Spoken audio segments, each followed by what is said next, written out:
Welcome once again to all of our university online learning course participants, as well as to those who are joining us from outside of the official class. We thank you for being up at this time of night, at least here on the East Coast, beginning here at the 9 o'clock hour. And inshallah, we're going to be going for about 2 hours or so. And we're going to be getting into a subject that should be of interest to all parties involved, regardless of your gender, regardless even of your age group.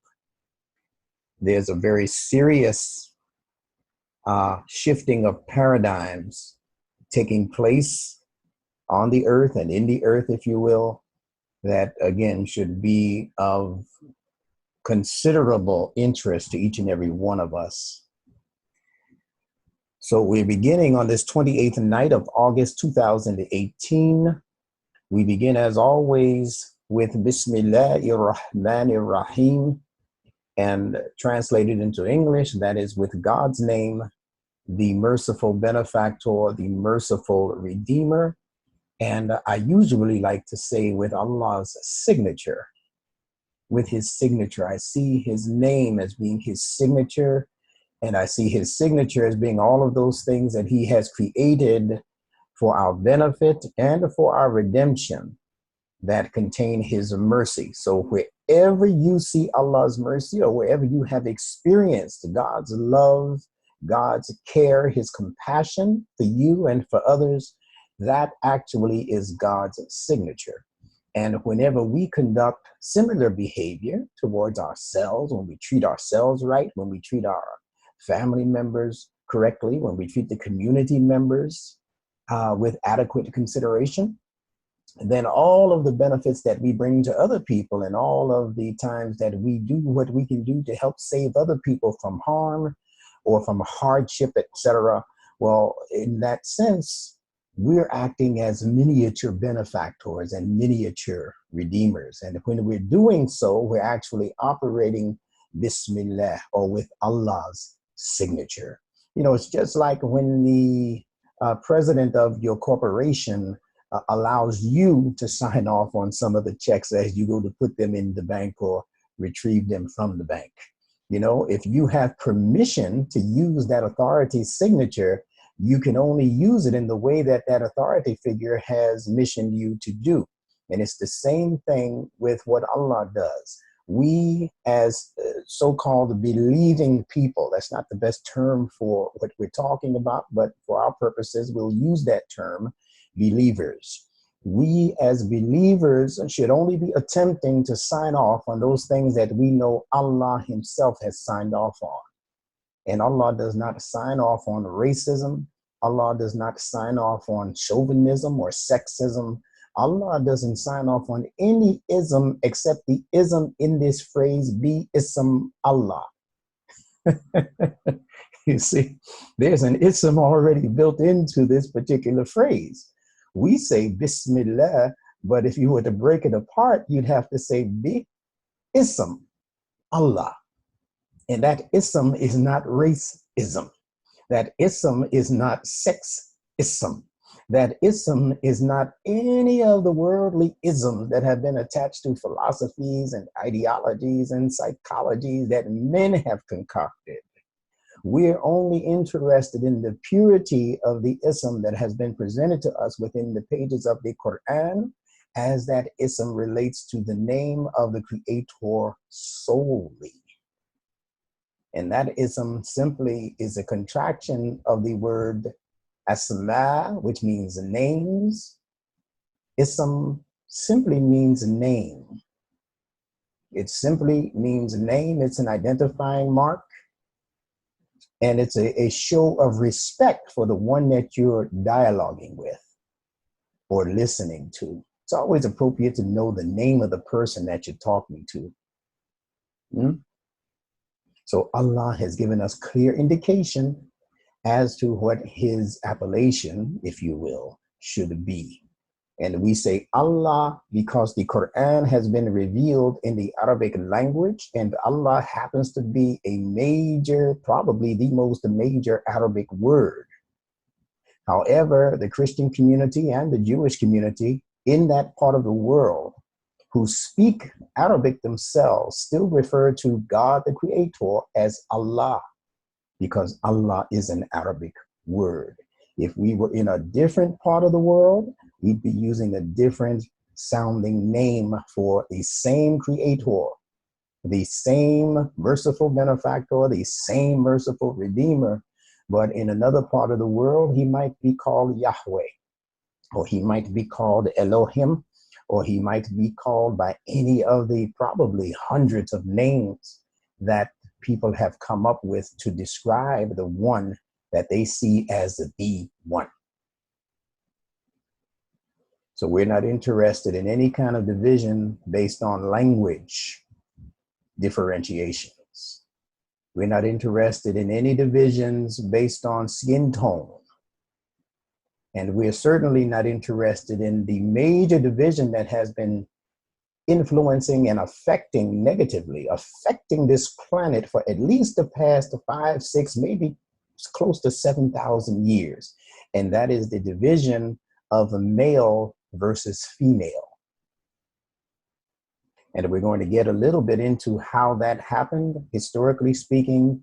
And we're also going to give some advice towards how we could possibly, in our own little world at least, begin to make the necessary corrections, especially given the fact that the entire world now, actually we could literally say the entire universe has shifted. There's a major shift in energies going on in the universe that is going to affect little old us, whether we like it or not, whether we even understand it or not. It's affecting us as we speak, and we'll get a little bit into that as we go along.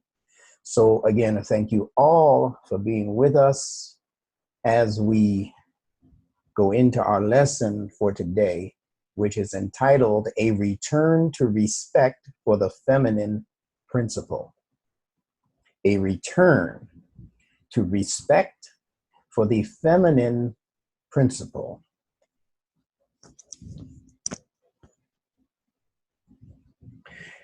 And as usual, I like to say that all questions will be entertained at the end of this presentation, so please write them down.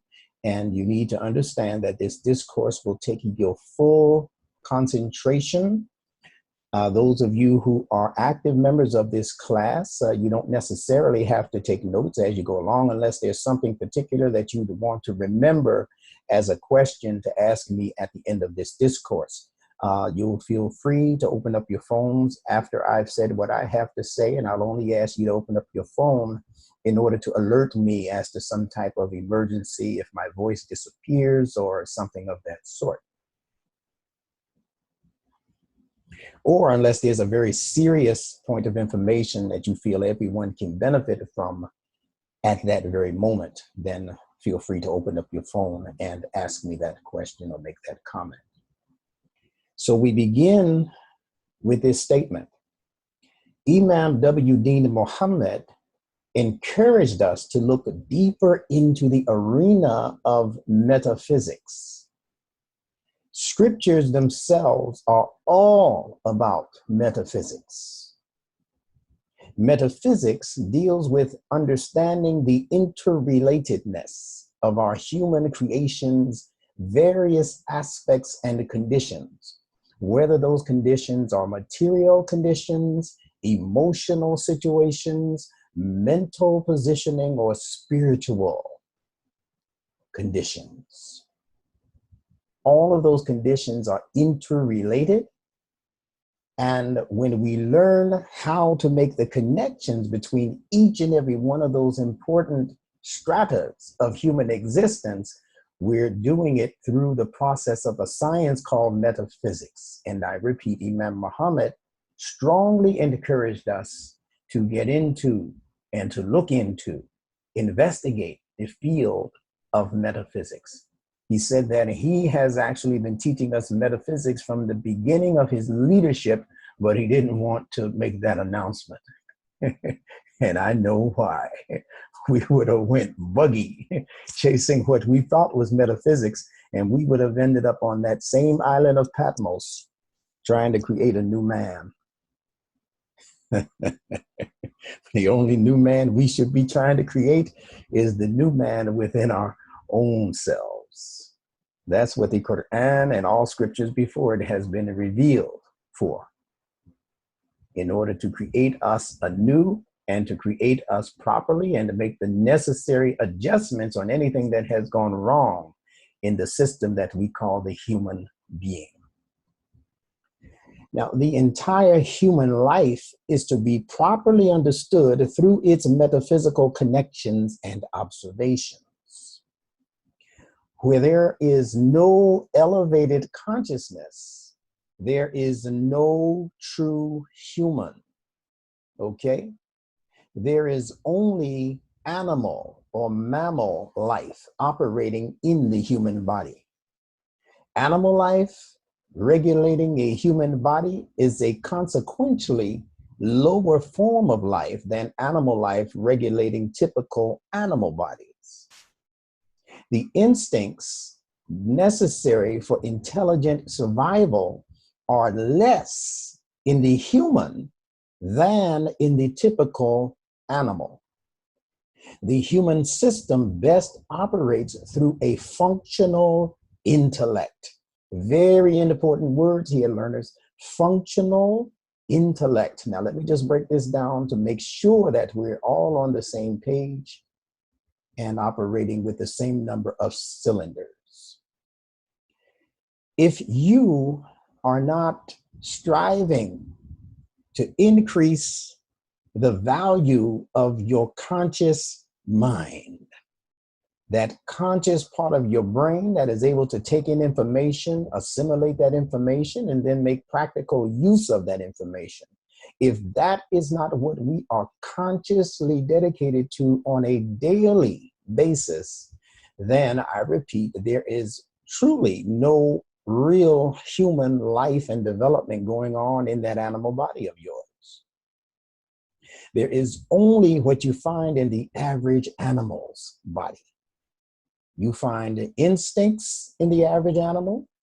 You find emotionality in the average mammal or the average animal, but you do not find a functional and elevated intellect, meaning you do not find in the animal kingdom the ability to assess situations, to make differentiations, to apply moral logic and rational application once logic has been decided on.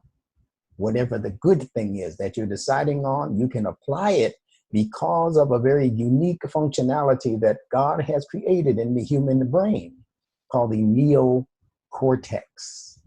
Animals do not have as well a developed neocortex or frontal lobes, they're also called, in their brains as humans do. So if we are not activating and keeping active that part of the brain, that part of the human condition, we're not paying attention to the development of the intellect. We're not paying attention to what the better decisions are. We're not paying attention to what the decent decisions should be, that we should be making as human beings, making choices on a daily basis. We're leaving all of that to the wind, or we're leaving all of our decisions to the commercial establishment that tells us what to wear, what to eat, when to party, when to go to work, when to come home, when to rest. We're leaving all of that to the winds of circumstances. That's what Imam Muhammad called them in 1975. The winds of circumstances is where most of our lives are actually operating from. Whichever way the wind blows, as they say, that's where you'll find most of us. But those of us who are choosing to make moral and rational decisions based on this higher brain that God put in the human head, the top piece, as you might call it, that science has designated neocortex. Neo means new, and it means the new cortex. That's what we should be paying the most attention to. Other than that, we're just the average. In fact, we're below average as an animal without the neocortex in full operation, because the lower living animals have instinct as a very strong source of power within their beings. Very strong. Whereas the human being has instinct clocked into his and her nature, but on a very limited basis. So limited that most of us can't even feel when someone is creeping up behind us if we're not looking behind us. Animals know. Animals are so instinctive that they know when the floods are coming. They know when hurricanes are coming. They know when tsunamis are about to hit, and they are what you call out of there. Even the insects know when fires are about to rage and the insects are up and out of there. The human being sees a little flick of a fire and pulls out a cigarette and hopes he can get a light. He left his matches on. Before you know it, he's engulfed because he's not paying attention with his neocortex, and his instincts have been so long out of usage that they have become adolescent, or what we might call in the English word as the equivalent of adolescent, dull. You hear it? Dull. So we need that functional intellect. The human being's existence, as is all creatures, is based on an understanding of the four basic elements. And you can see in the word element, the prefix ella, which means lifted, and the word ment, which is from the word mind. D and T are interchangeable. So men with a T at the end, this T is what is called in Arabic a feminine T. Now you might say, well, this is English, buddy. What do you mean? Well, listen, the English language formulators took a lot of the sciences from the Arabic language and hid many of the tracks. Actually, they hid all of the tracks. They don't tell you that the English language is also a masculine, feminine language. They tell you that it's a neuter language, but that's not true. Every word in English has either a masculine or feminine connotation attached to it. But they don't tell you that because they only want the big boys and girls to know that. They don't want little you and me to have the science of the language that has conquered planet Earth. No, that's just for a certain chosen few. So, ment, as in mental, represents the mind. The mind, as in being mindful. See, if the mind is full, that means something could go into it, right? Well, if something can go into it, then it must be feminine. Now, you might say, well, things can come out of the mind also. Yeah, but not until something goes into it. You see? So that's the reason even behind this word that we're going to be discussing this evening called the feminine. Feminine. Now, many of the social conspirators who actually are male, and many of them actually hate females. If they could do without females on the planet Earth, they would have gotten rid of you a long time ago, sister love, a long time ago. And I don't just mean the European, because that actually was not a paradigm operating in the majority of the world of darker peoples on this planet. That just was not how they operated. Many of them, historically speaking, operated based on a very strong affinity for the feminine principle. So we're not going to put that blame on the majority of the world, but we will put it on the majority of the world that was developed by European thinkers. Not all of them, but too many of them.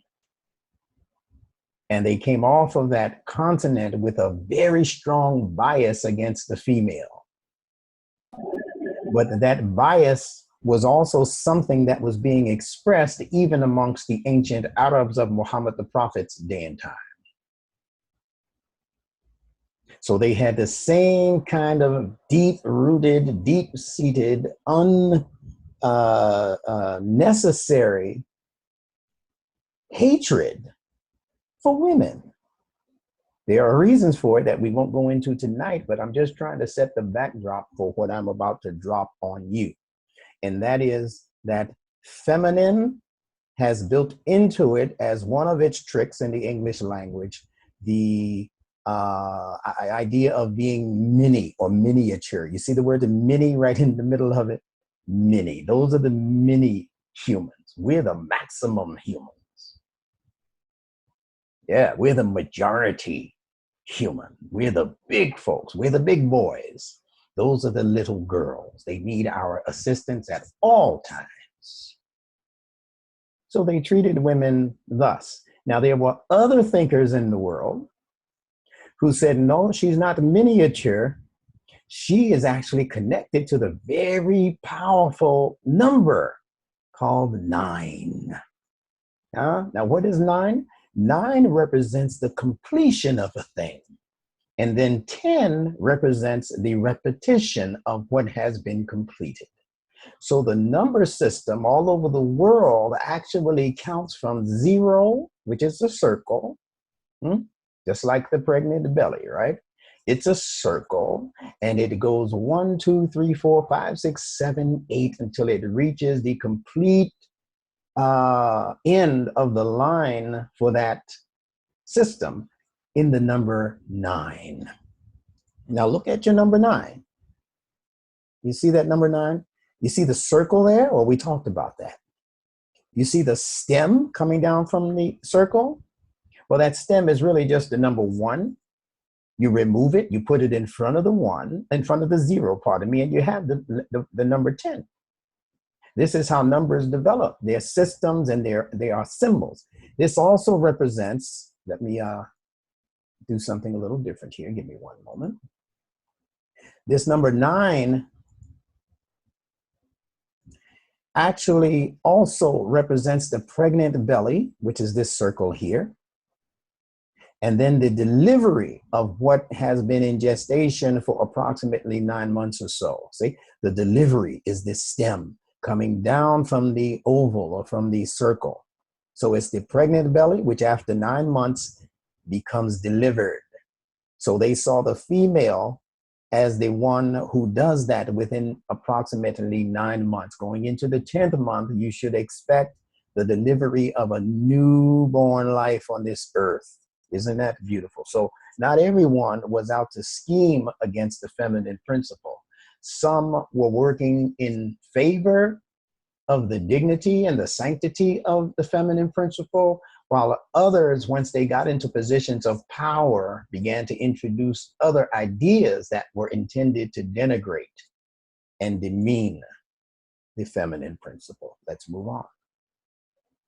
Now, in the beginning, there was no Eastern world or Western world as we know it. There was only the central world. Keep in mind, people, that ancient people, and we don't want to call them primitive because a lot of their behaviors and even a lot of their inventions, believe it or not, were actually better in terms of their operation than a lot of what we're using today. In fact, a lot of the newer things that we are inventing as scientists in the world are actually inventions that were already in play and in progress thousands of years ago on this planet. Allah tells us in the Quran that there were civilizations that outstrip you that are buried beneath the sands right now. So we shouldn't look towards what we're seeing as our human worth or our human dignity as being the dignity of progress in terms of what we call evolutionary progress. The only progress that can be measured in terms of human development and evolution is progress along the lines of decent thinking and decent behavior, because animals have that clocked into them. And if an animal is hungry and there's a smaller prey in its vicinity, then God clocked it into the instincts of that lion to go deer hunting that particular day. It's nothing personal.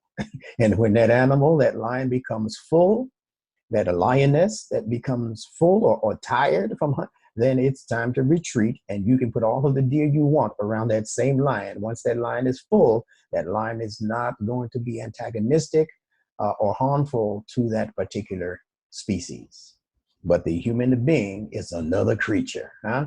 As Imam Muhammad said once, he said the human being will kill and kill and kill, and that will be just for sport. So the human being has to have a different kind of mechanism regulating his moral compass. He has to have the moral compass related to his own decency, the decency that God has clocked into his very DNA, that has been covered up, that has been buried, that has been mishandled, that has been misinterpreted, mislabeled, and separated so far from his true nature and her true nature that they don't anymore believe that it is a part of their nature to be decent. They think just getting ahead is what the human nature is all about. Let's continue. So people long ago, before they were privy to traveling across large bodies of water and meeting other people who looked different, dressed differently, spoke differently, behaved differently, the only world they knew was the world in which they themselves were living in. And that was considered to be their central world. In fact, it was considered to be the only world. Sort of like when a baby is born into your family, and you on purpose don't allow them to be introduced to all other kinds of people, outside of the family.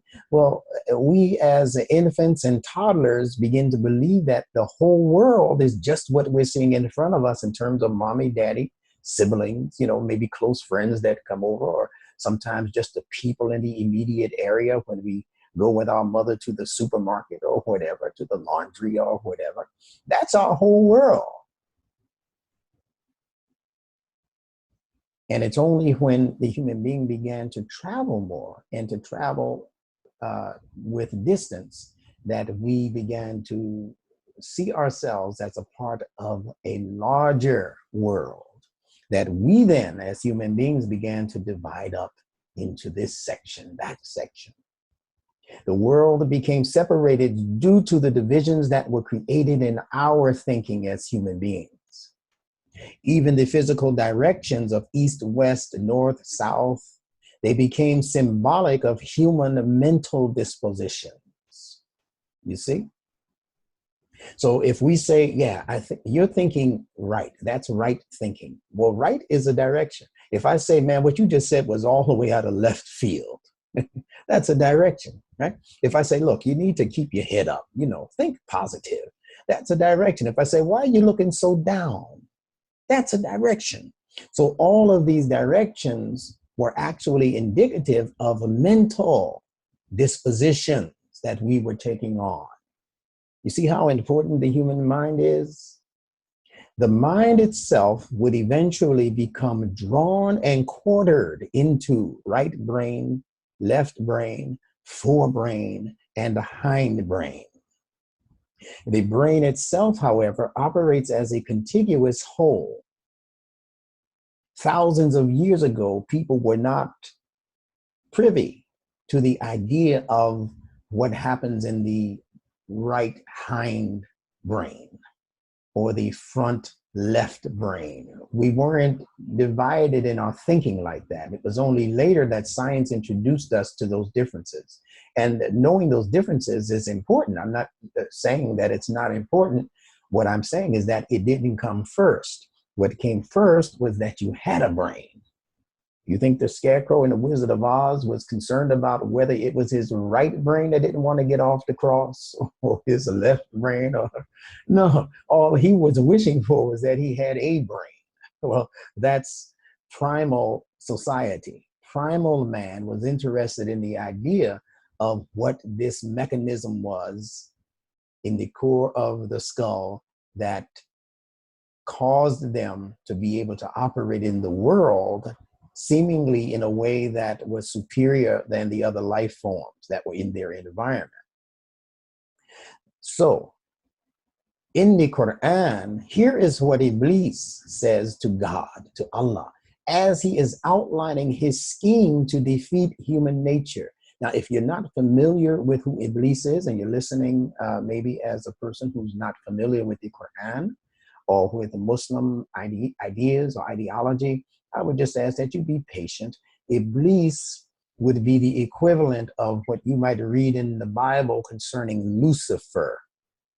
Lucifer. All right. The rebel against God is what we're talking about. So in the Quran, there is this verse, and it says in Arabic, ثُمَّ لَا إِتَيَنَّهُمْ مِنْ بَيْنِ أَيْدِهِمْ وَمِنْ خَلْفِهِمْ وَعَنْ أَيْمَانِهِمْ وَعَنْ شَمَائِلِهِمْ وَلَا تَجِدُوا أَكْثَرَهُمْ شَاكِرِينَ. Translated into English, this is Iblis talking to God. Then will I assault them, meaning the human being that God was in the process of creating. Then will I assault them from before them and behind them, from their right and their left, nor will you find in most of them gratitude. And then the translator puts for your mercies. And that is in the surah or the chapter number 7, verse 17. Okay, so let's look at what's being said here. Iblis is saying to God, out of jealousy and envy, that if you create someone to step in line and begin to give marching orders other than me, who's been in that position for I don't know how many centuries, galaxy years, I don't know, if you're going to create one to do that, then I'm going to have to declare that one my natural enemy. And listen, even before he's fully formed, here's what I'm going to do. I'm going to come at this dude from what's called min bayni aydihim. Now, don't worry about the fact that you don't know Arabic. We're going to break it on down. Min means from. Bayni means between. Aydihim means hands, as in your two hands. So the literal picture of this statement, min bayni aydihim, is the picture of a human being, male in this instance, standing in front of you, straight in front of you, with both of his hands down to his side. And min bayni aydihim means whatever is between his two hands. Now let me show you why this Quranic ayat or verse is so significant and so deeply embedded with wisdom from God. Because if you picture that same idea of a person standing in front of you and you begin to detail what is that area that exists between his two hands, and I want you to keep in mind that for the ancient Arab as well as for most ancient people, when you said hand, you actually meant the hand all the way up to the elbow. That's how ancient people saw the hand. You can see it still on the walls of ancient Egypt. You see the picture of the arm all the way up to the elbow, sometimes even past the elbow, all the way up to the shoulder. And that's what they called the hand. The hand. You see the picture of the feet. It was not a cut off thing at the ankles. It was the foot connected to at least the lower part of the leg. See? So when they said feet, they actually meant the foot as it was attached to the leg. And when they said hand, they meant the hand as it was attached at least to the bottom portion of the arm. So I hope that's understood. So between the two hands meant all of the area that is in view between where the fingers fall and where at least the elbow resides. So we're talking now the entire area on a male, let's begin, between the testicles, which is where the fingers are going to fall, right? And what might be called the solar plexus, the area just above the navel, right beneath the chest. or the breast. Now, interestingly enough, in the game of baseball, Western baseball, that is called the strikeout zone. Everything from the sex organs all the way up to just above the navel is called in baseball the strikeout zone. Interesting that they would come up with that logic, huh?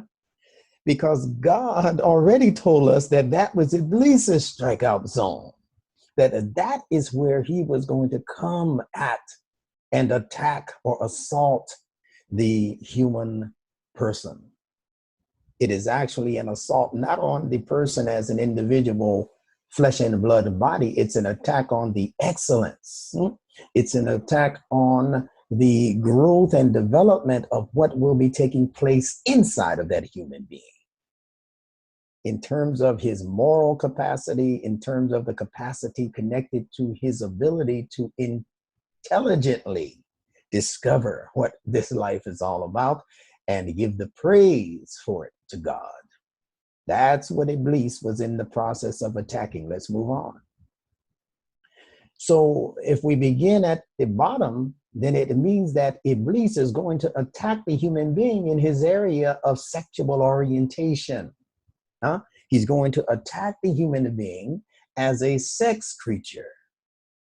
He's going to feed him the idea that his life is nothing but sex orientation. They give us so-called stars and they call them sex idols, sex images, right? Whatever the word is, they want us to believe that these people are sexy, whatever that means. All right. Now, the other thing that's there is the gut.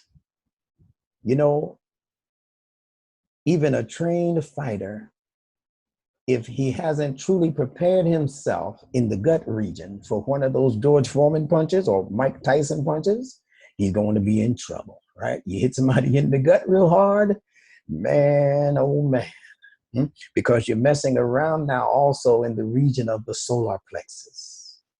And that can actually put that solar light clean out.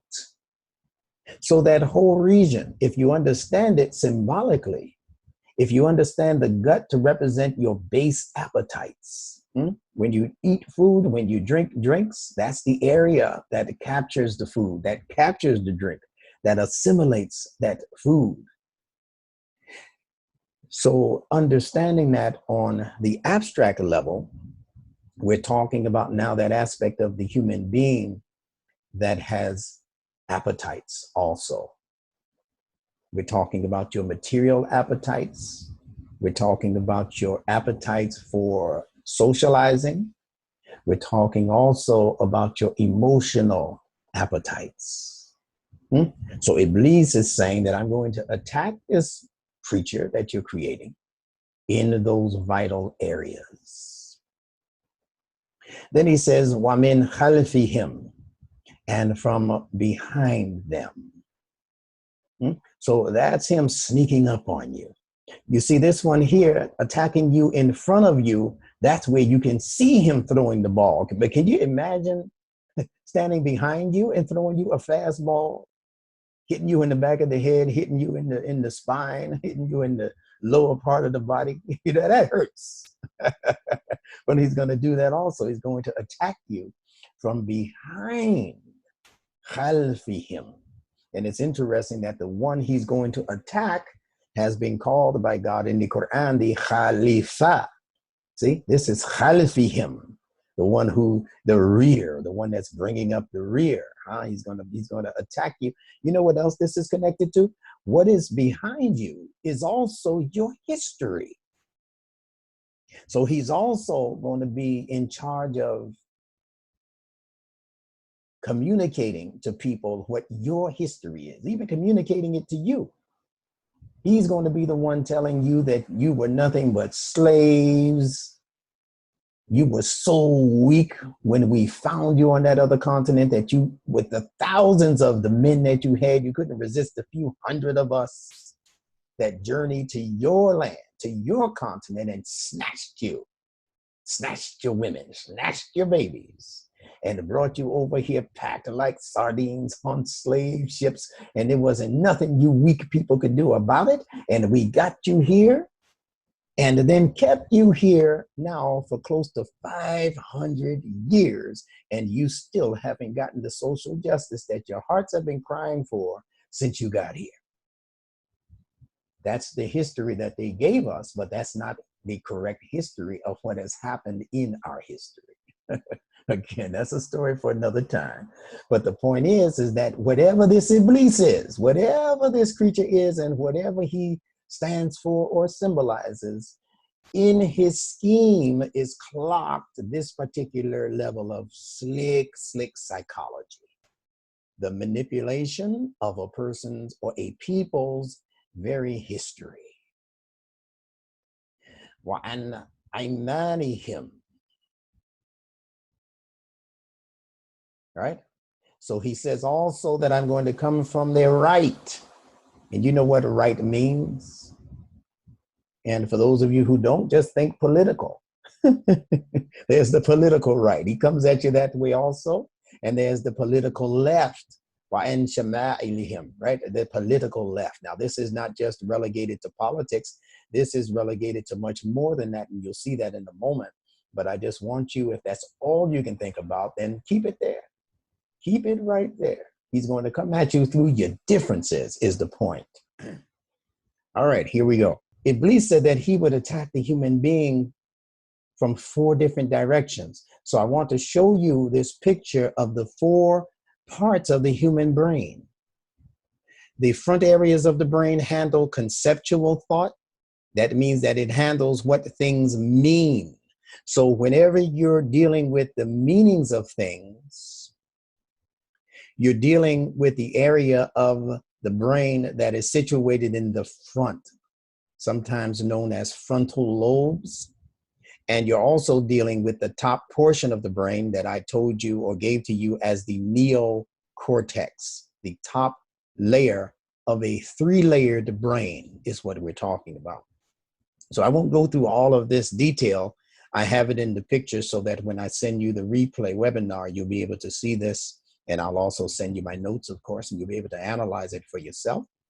Those people who might be viewing, who are first-time viewers, if you would simply send me your email address at the end of the presentation, I'll be more than happy to also send you the actual copy of the webinar, the audio that will be associated with it, and also my notes that you're seeing here, so that you don't have to be furious in your scribbling of notes trying to keep up with where I am and what I'm doing.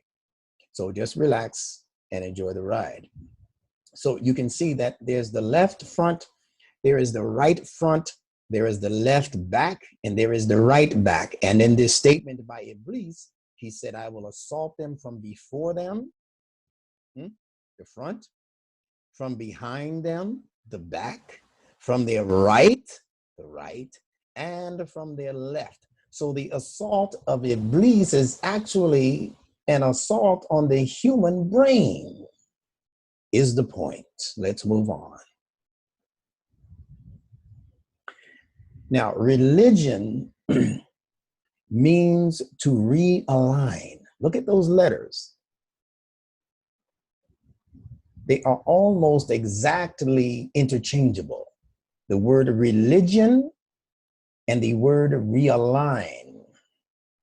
You see lig in both words, L-I-G, and that's related to ligament, because the ligaments in your body are also connected by connective tissue. So religion is supposed to represent people who are connected by the connective tissue of the same logic. They are followers of the same logic, L-O-G-I-C. So if you're following a religion or you're participating as a practitioner in a religion, but you're not following logic, then you're not truly demonstrating religion. You might be demonstrating some cult behavior. You might be demonstrating some idol worship. of a leader kind of behavior, but it's not religion in the sense that true religion was meant to be established upon, because true religion was meant to show you the connections in the logic. It wasn't meant to give you a lot of myths and fairy tales as many of the so-called religions do in our world today. Religion, as it came purely from the mouths of prophets and messengers especially, as well as other inspired people who were not technically prophets and messengers, that religion was an attempt to pull back the pieces that had been separated from each other by the schemes of evil minds that had appeared on this earth, who understood that divide and conquer works as an ideology. So God missioned prophets and the messengers to come back with the logic necessary to reassemble and reestablish the human being upon the proper principles. Remember now, Iblis's promise was that he was going to draw and quarter the human life. So every time God would send a new prophet or messenger with an updated message, that message was designed to realign the human life with itself, with its vital needs. So the most important realignment is in relation to your chakra system. Now, some people may not have heard of this word. I'm introducing it hard and heavy these last few months because it's necessary for where we need to transition to in the study of not only metaphysics, but also in the direct study of Quranic terminology, because Allah has placed code words in the Quran that correspond with this ancient Sanskrit system that's called the chakra system. The only difference is that what Allah says in the Quran about this same internal development that's a part of your human makeup, Allah gives it in different words, or he gives it sometimes in similar words, which you'll see in a moment. But Allah updates it in terms of taking all of the shirk out of it. Yes, he takes all of the false, phony, fictitious, fraudulent concepts and ideas out of it. And he leaves only the purity of the original message. Because of these, again, were messages that were brought in antiquity by prophets and the messengers of God. Now, your chakra system consists of 7 levels of rotating vortices, or wheels, as they are called. And your chakra system is stratified from bottom to top. So those 7 are 1, then another above it 2, above it 3, above it 4, 5, 6, 7, just like the picture that Muslims get in the ascension of the prophets. In the hadith that speak about the ascension of the prophets from Adam all the way up to Abraham or Ibrahim, those 7 are typified also and can be directly related and understood by comparing them to these 7 levels of chakra development. There's no difference. And in my exploration of those ideas, it's representing the same basic ideas. Why would God be giving you information? Why would he be revealing scripture to you that is not meant to be understood in connection with the highest part of what he has given you as human development, and that is your internal life and development? Why should everything in scripture be relegated to what goes on outside of you and not inside of you, when inside of you is what is creating the world that you see outside of you? Shouldn't he be giving you something to deal with the root challenges of your human development? No, but you can change all of that on the outside. And this has been proven over and over again in history. You can make external changes to society, as was done by the Muslims in the time of Muhammad the Prophet, when 10,000 strong walked back into Mecca and took it from the pagan Arabs.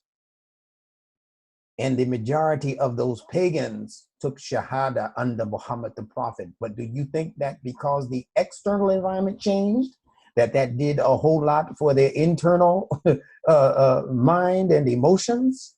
No, they just became closet kafirs. And they became some of the biggest troublemakers, especially after the passing of the Prophet, because their internal structure, their internal values had not changed. The environment changed. But the proper method for real change in society is when an idea can reach a human being that is able to stir him and her internally first, to make different kinds of decisions, to think differently about their relationship with their creator. Then the application of those new values and those new energies can be seen and appreciated more readily in the external environment. So your chakra system is regulating that internal you. When those chakras become misaligned and in need of an alignment or a realignment, your body's energies cannot register correct frequencies. And therefore, the instincts in you, the emotions in you, and the intellect within you will not be able to function at their fullest capacity.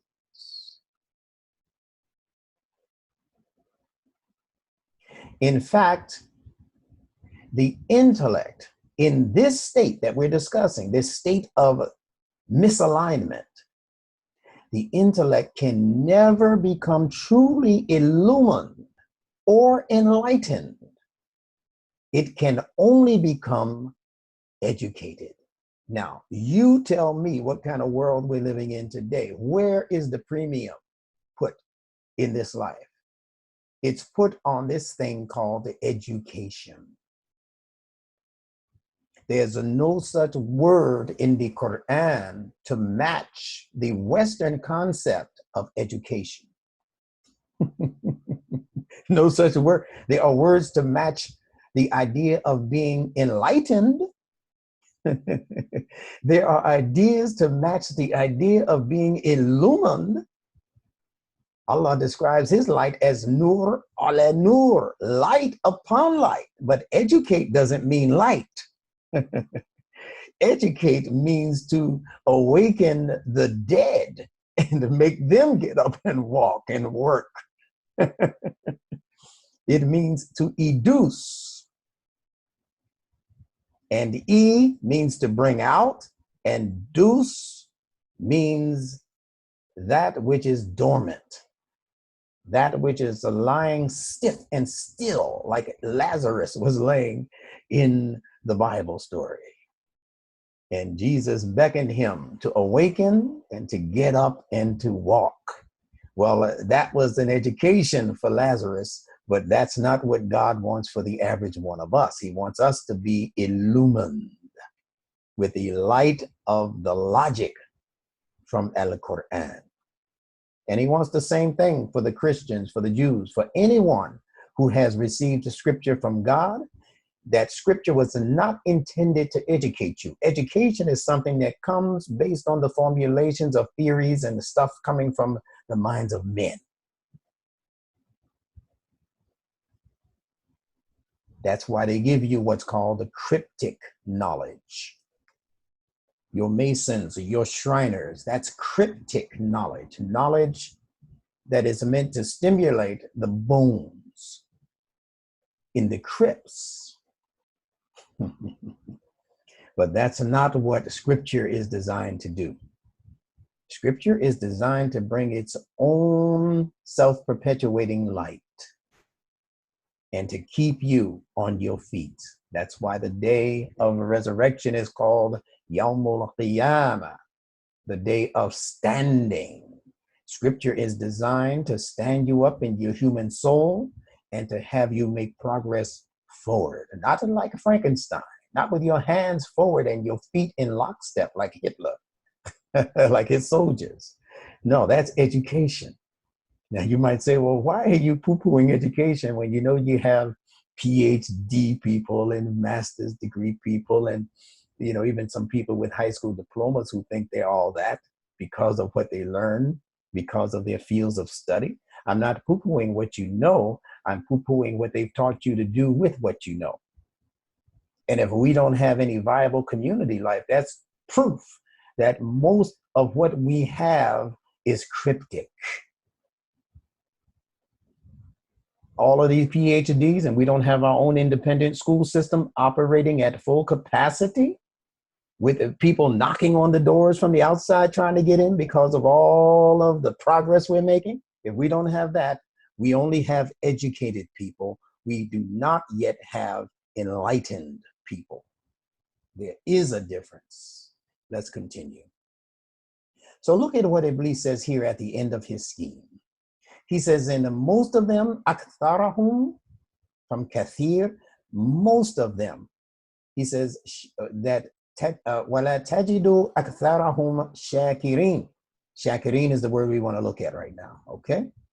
And he translates it as gratitude or appreciation. Most of them you will not find to be appreciative. Now, shakirin is speaking to a graduation or an appreciation. In economic terms, when we speak about appreciation, we're talking about the increase in the value of something. We're talking about the increase in wealth. That's what it means when you say your money has appreciated in the bank, right? So it's not just saying thank you. It's not just saying I have gratitude. What it is saying is that something is taking place in me that represents an appreciation in my value. So Shakirin is speaking to that particular kind of graduation that is taking place in where? The chakras. Did you see the consonantal connections here? This CH, even though the word is chakra, it's not pronounced chakra, even though it's spelled CH. It's pronounced chakra. It's actually pronounced shukra in Sanskrit, just like the Arabic word shukran, shukra. So the CH is the same as this SH, the K, the same as this K, the R, the same as this R. So shakara and shakara have the same consonantal values. And if they have the same consonantal values, I've proven to you over and over again that words, regardless of the languages that they come from, if they have similar or the same or related letter values, they're going to have similar, the same, or related meanings. So, and see, that's the benefit. And this is what the Quran came to introduce to us. A system of knowledge, as Imam Muhammad called it, al-alamin. It came to introduce to us systems of knowledge that are interrelated, so that all of what humanity needs for their scientific investigation and for their spiritual development can be clocked into a comparatively small book like the Quran. Because the Quran, and we give all praises and thanks to Allah for doing it, the Quran is a book that if you study it correctly and understand how to make these consonantal connections in the letter system I'm talking about, then you can connect it to any system of knowledge that has appeared on this earth that is worth its salt and is still in operation and that people are still holding on to and even benefiting from. And it's really that simple an idea, but the investigation of this idea is what takes tenacity, stick-to-itness.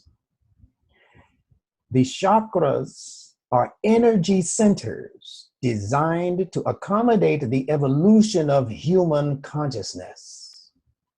The highest graduation is at the pineal center, called the pineal gland. Some people call it an organ. That pineal gland is a peanut-sized gland that sits directly in between your right and the left hemisphere brain, top part of the brain, that same neocortex. It's buried right within the middle. It's protected by both sides of the hemispheres of brain. Once this gland is ignited, the possibilities for insight become exponential, mainly due to this level's connections with supra-intuitive cognition. A lot of big words, right? Oh, he sounds educated. No, I'm not educated. What you're hearing now is illumination. Not I'm not digging up anything from the grave to present to you. Neither did Imam Muhammad, neither did Buddha, or any other enlightened figure in the history of mankind. Whenever they brought something that was so revelatory that it actually caused the shifting of paradigms in society and sometimes in the world, it is because they brought that initial spark that lit the necessary fire that was designed to not only light the world, but also to bring the world back to its initial warmth. We're talking about human warmth, compassion, mercy. If your knowledge isn't bringing all that, then you're not bringing real knowledge, not a ilm as Allah designed the ilm. You're bringing that dead stuff.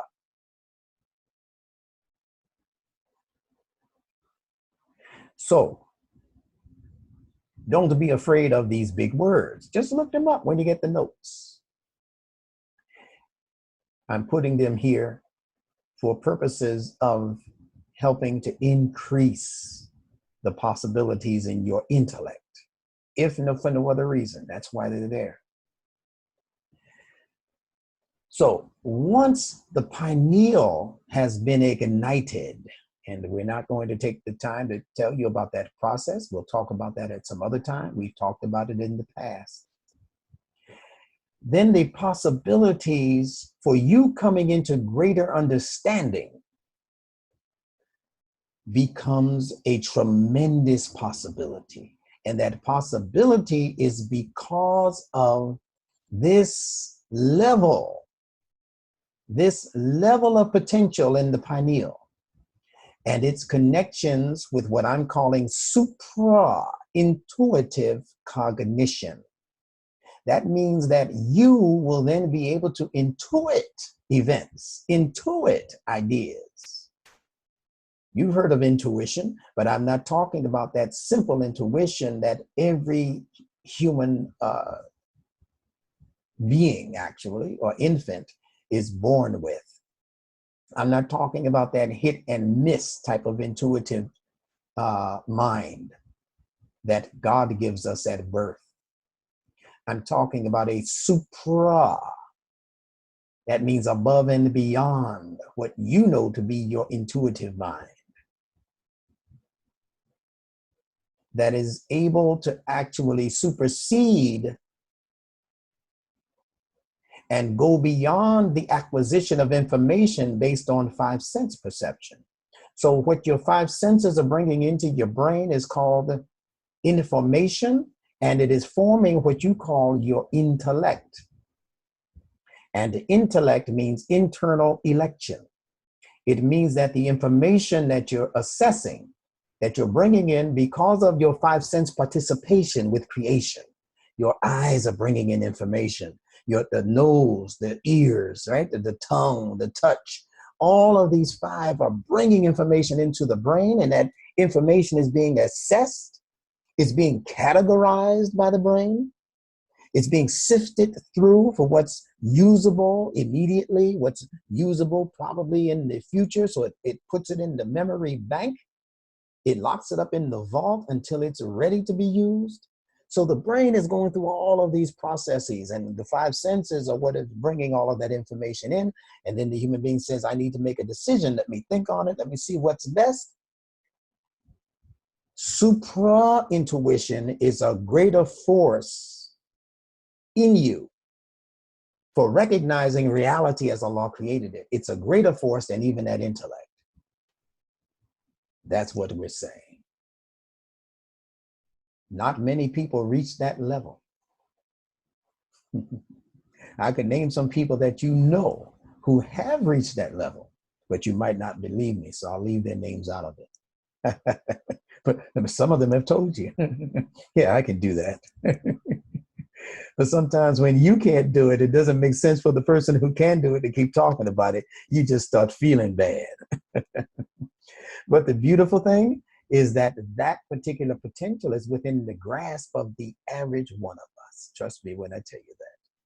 But it's a development that you have to actually work on. It doesn't just come out of the clouds. It's something like every other muscle in you. It's something that God has put in you as a mechanism that when it is exercised, it can be achieved. Let's continue. Iblis's threat was that he was going to nullify the quest for that level of achievement in the human being towards excellence. He was going to nullify the ability of the brain to properly assess information from these four quarters. He was going to accomplish that through the manipulation of those four quarters of the human brain's functionality. So he's going to manipulate what you learn consciously. He's going to manipulate what you have come into as subconscious information. He's going to manipulate whatever that right side of the brain is responsible for. And he's going to manipulate whatever the left side of the brain has as its duty. Now let's look at this word shakirin and relate it to another popular Quranic word called shirk. S-H-I-R-K, shirk. All Muslims know what that is. We say, oh, that's creating partners or putting partners besides God. Well, that's not all it is. Let's look at it in context. Because again, if words share letter values, no matter what position those letters are in, they're going to have related words. Words have genes. They have DNA, letter DNA, just like your body has human DNA. And if it shares DNA, it's going to share a relationship, just like people, your cousins, your auntie, your uncle, your cousin on the fifth side of your mother's brother's niece's side and bloodline. They might not look like each other even, but it doesn't mean that when you check the blood, you're going to find that they have some relationship, is the point, right? Check with that genome project if you don't understand how they do that. Well, the same thing can be done with words, with letters, is my point. And if you're African American, you should be shouting at the top of your lungs, at least in your mind, because the possibilities that I am opening up by the grace of Allah for your children and your children's children, in terms of what they can be using to occupy their everyday thinking, instead of Game Boy, instead of these atrocious shows, this programming that is coming at them full force right now from the entertainment industry, designed specifically to lock up those four quarters of their brain. I'm introducing information by the grace of God that's designed to unloose those shackles. So even if you didn't want this for yourself, you're too lazy to be a student all over again, you should at least be introducing these methods to your children and your children's children or somebody else's children's children. And it's a very simple thing. Look at the letters. Here you have SH in shirk. Here you have SH in shakar. Shirk means partners with God. Shakar means appreciation. They don't sound like they're related, but let's look at how they are. And they have to be. That's what I'm telling you. If they share letter values, they have to be. If you're not seeing it when you investigate those Arabic English dictionaries, it's because the dictionaries are limited in terms of their ability to make these kinds of connections. And Allah is clearing the slate for brand new scholars to appear on this earth when it comes especially to the study of the Quran. And you, again, should be shouting for joy at that idea. that we don't have to go to the east or to the north or to the south anymore for our scholarship or to put the stamp of approval on what we've learned. No, those people are going to be coming to you and your children and your children's children sooner than you think, knocking on your door, possibly paying you big bucks to learn these few things that I'm teaching you right now on a Tuesday night. This page, believe it or not, would be worth $1 million to some people on this earth if they knew that I would take the time or you would take the time to teach it to them, give them the details behind how you came up with this idea. They'd knock down walls to get what you might be falling asleep on right now. But I'm staying on the case. Now, shirk, which is consonantally connected to shakar, is the recognition of partners, but it's not just partners. Listen to this. Shirk is the recognition of partners in a hierarchical or stratified relationship. What do we mean? Hierarchy means when you put one position above another position, that's what we mean by stratified. Now, what did we just get finished talking about that has that same formulation? The chakra system. The chakras sit one above the next. See, it's stratified. There's a hierarchy even to your chakras because your chakras are partners with each other. They work with each other. That's why when one of those chakras becomes misaligned, it affects the related or the next chakra, and then it'll affect the chakra after that because they are partners in your internal development. And the pineal is the crown. It's the crowning achievement. It is the boss over all of the other chakras. That seventh chakra, that top purple colored chakra, that ruling chakra. See? But the chakras are not God. They are partners with each other. They're not partners with the creator of chakras. Now, let's go to the point. So, shirk is when you have partners in a stratified relationship, just like you have at your business office. And just like there's a boss who occupies the top position in your company, you might have everybody in that company working for the company, from the janitor who cleans up after everybody's gone, all the way up to the vice president and whoever, the president, and then there's the CEO, right? All right. They are partners in the work that needs to be done. So the ancient Arabs were not in error because they didn't believe in God or they didn't believe in Allah. They tell you very clearly in the Quran when it said, who is the creator of the heavens? And they said, Allah. It's Muhammad, what's wrong with you knuckleheads then? I'm paraphrasing a little bit, right? What's wrong with you knuckleheads? You're telling me that there's an independent creator, but you still want him to have a business office and business hours. You still want him to have a vice president who can be in charge when Allah is on vacation. No, he doesn't need a vacation. You want there to be somebody in charge when Allah when he dozes off on the job, or when he falls asleep because he's overly tired from creating stuff. There's no such thing with Allah. So he needs none of those kinds of partners. Just like the foolish people who say, because you believe a certain way or you made some statements that we say is against our religion, we have to come kill you now in the name of God.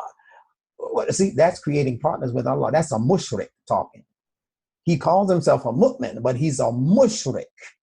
And you tell him I said it. You want to kill somebody in the name of God who's not making war against you because he had an idea that he's trying to work out and he said something different than your interpretation of the Quran? Or she said, so she showed a piece of her hair in public or whatever, and now you want to stone her to death. a punishment that's not even in the Quran. Well, you're seeing yourself as God. Allah is in charge of life and death, except under circumstances where he ordains it in the case of people who turn their back in war or people who kill other people unjustly, especially. Huh? Yeah. So in those cases, the life for a life is allowed all over the world. That's the rule. But just because that person said something against your moral values or your mores or your idea of what God said is different, and you say because he's not super Sunni or he's not Shiite or he's not or she's not or they're not, we're to come against them and kill them? That's shirk. That's a new definition for shirk. Tell him, Instructor Benjamin Bilal, put that one in the dictionary. So that wasn't their issue, that they didn't believe in Allah. Their issue was in thinking that Allah needed an office staff to complete his daily work. This attitude came into vogue approximately 7,000 years ago when the patriarchal system of leadership took root, beginning in ancient Egypt, and then it spread throughout the then known world in the form of masculine gods. So you have to study history, people.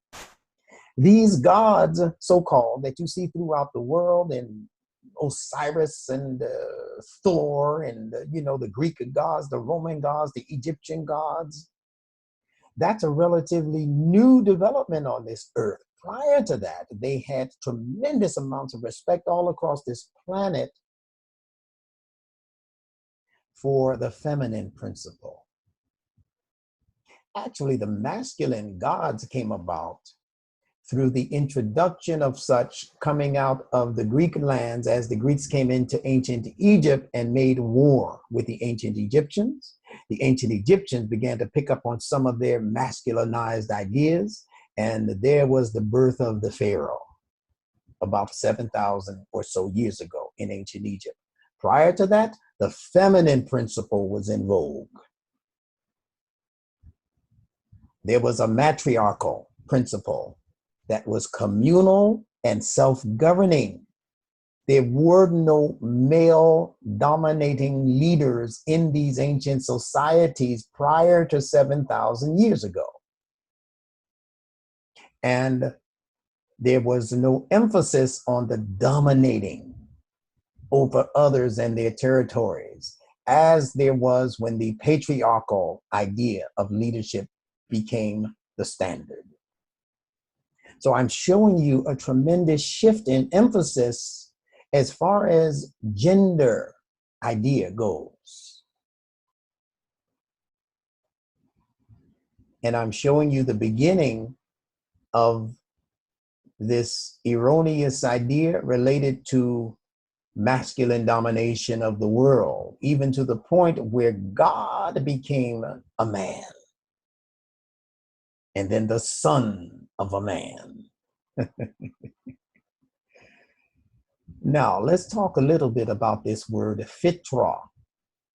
Now, we're talking about a return to the respect for the feminine principle, and I'm going to be pointing out various important words in the Quran that are actually feminine words. Now, don't mistake the feminine principle for the female gender or the female sex.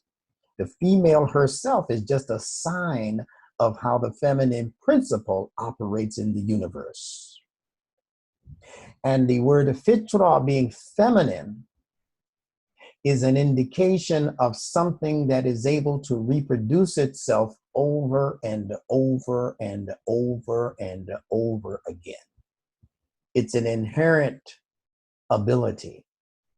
Now you might say, well, females can't do that. How are they the prototype for that? Well, there are many people in the areas of serious science who believe that at one point in antiquity, females were able to self-reproduce. And whether you realize it or not, it still happens in some parts of the world. But these are parts of the world and situations and circumstances that they don't want you to know about. Do you think Allah clocked that into the Quran about Maryam for no reason, just so that we believe in a myth gone by? Every possibility for human development has been put into the pages of the Quran. Keep that in mind. They have plants right now that can reproduce themselves without male stamen. They have other creatures in the waters that can reproduce themselves without the aid of its gender companion. It's been happening all the time, but it's not the rule in human life, because human life took on another level of evolution with the introduction of this male guy. Oh, instructor, you starting trouble now. You saying that there was a world full of women even before the male showed up? I'm not saying anything to you that the Quran doesn't say. It says it created you from one feminine soul, min nafsin wahida, and then its mate, zawjaha, her mate, and then kathiran, that he created many from those two. Yeah, I don't know, maybe it was 2 days that he left those women to their own devices. I don't know how the story goes, but I'll tell you, isn't that a wonderful track to put your children's brains on and say, look into that? Go look into some alternative sources of history and heritage, not just his story, but a heritage also. Because his story is going to be exactly that, his story. And if he gets really devious with it, it's going to become his story. And you know where the hiss comes from. Somebody wanted to say something? I just wanted to, so for later on, we might talk about it, but recently they've been talking about and interviewing women who have delivered babies and they did not even know they were pregnant. Mm-hmm. And they all tend to say the same things, that they did not lose their menses or different things like that that would have shown. And, you know, like all of a sudden, here comes this baby. I just wanted to, maybe we can, you know, talk about it later, but it's not necessary. But this has been in the, coming out in the news and magazines and interviews lately. Wonderful. So what it is that you should be doing when you come across these articles is saving them in your computer and sending them straight to the desk of Instructor Benjamin Bilal. Yes, sir. I have been doing some of that. Yeah, you have. You've been doing a very good job, but I didn't receive that one. No, So, well, I did not see it in print. A couple of, it's been on, I'm trying to think. I don't know who did the interview. I will check it out, though. I'll check it out. I'd appreciate that. If any of you actually, you know, let's make that all of our homework, because Beverly is bringing up a very interesting point. And that is that never see your intellect as being locked into an academic box that has been created for you by the teachers of this world. What the world has given us as education is so severely limited. You have to keep in mind that what is called education, especially in the Western world, was designed to do nothing except to turn out another worker in the field, whether that field is science, whether that field is technology, whatever the field is. Our modern school system was designed to give you just enough information for you to work and keep the money flowing. It was not designed to give your mind real ideas to chew on that would actually elevate you humanly.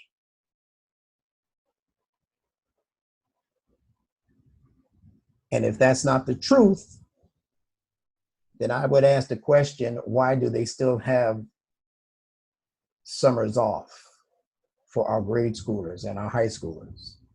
Summers off was necessary when there was an agrarian society that needed to work the fields during the summer, bring in the harvest during the summer. But there's no more harvest. We live in the projects now. We live in these other technically advanced societies now, but they still have summers. That should tell you right there that the idea of education is way behind time. And who says that there's still a need for, what is it, 12 hours a day in school? 10, 12 hours a day? No. To learn what? Not 12 hours, but 12 years. 12 years to turn out a knucklehead? Says who? Man, listen, this small group here could get together, master Nunetics, and do in 2 years all of what they're trying to do in 12 years. Because their 12-year process is designed to really dumb you down and make you a part of the cattle regime. It's not designed to turn out sophisticated and mature adult minds. It's not designed to do that. That's why by the time you get to college, you're joining all of these silly fraternities, making all of these demonic pledges in these little cult groups. And this is college. What was that movie with John Belushi? Something House. Yeah, Animal House. That should tell you something. Right. That tells it all, right? Yeah. All right, let's move on. Time is on us. Thank you. It's always good to phone a friend. All right. So let's look at this word fitra, which is a feminine word. It's from the verb fatara, which means he opened a thing. Now, fatara is the splitting open of something. When it comes to the fitra, we're talking now about the separation or the splitting open of the torus field. Now, the reason in Allah's fitra why he splits things open is to bring new growth out of that thing, whether we're talking about splitting the soil so that the tender plant can come up and eventually be harvested, or whether we're talking about even the opening of the feminine principle we call the female, so that the male's germ can inseminate her so that eventually a new life can come out of her insides, right?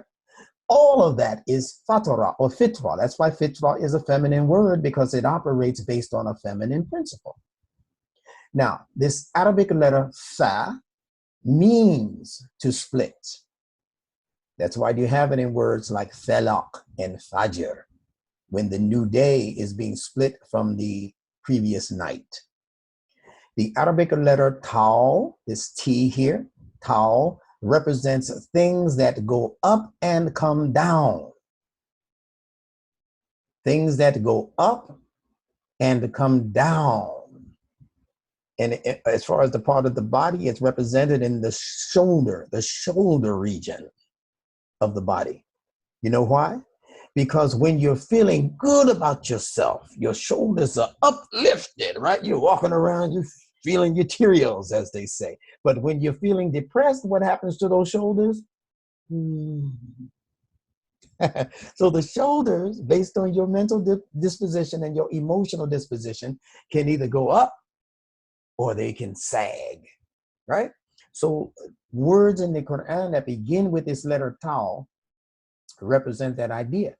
The word for bird, tayr, T-A-Y-R, tayr, represents that, right? You see them on the ground, but they can easily get up and go, right? Start flying in the air, but do they stay up there? No, eventually they come back down.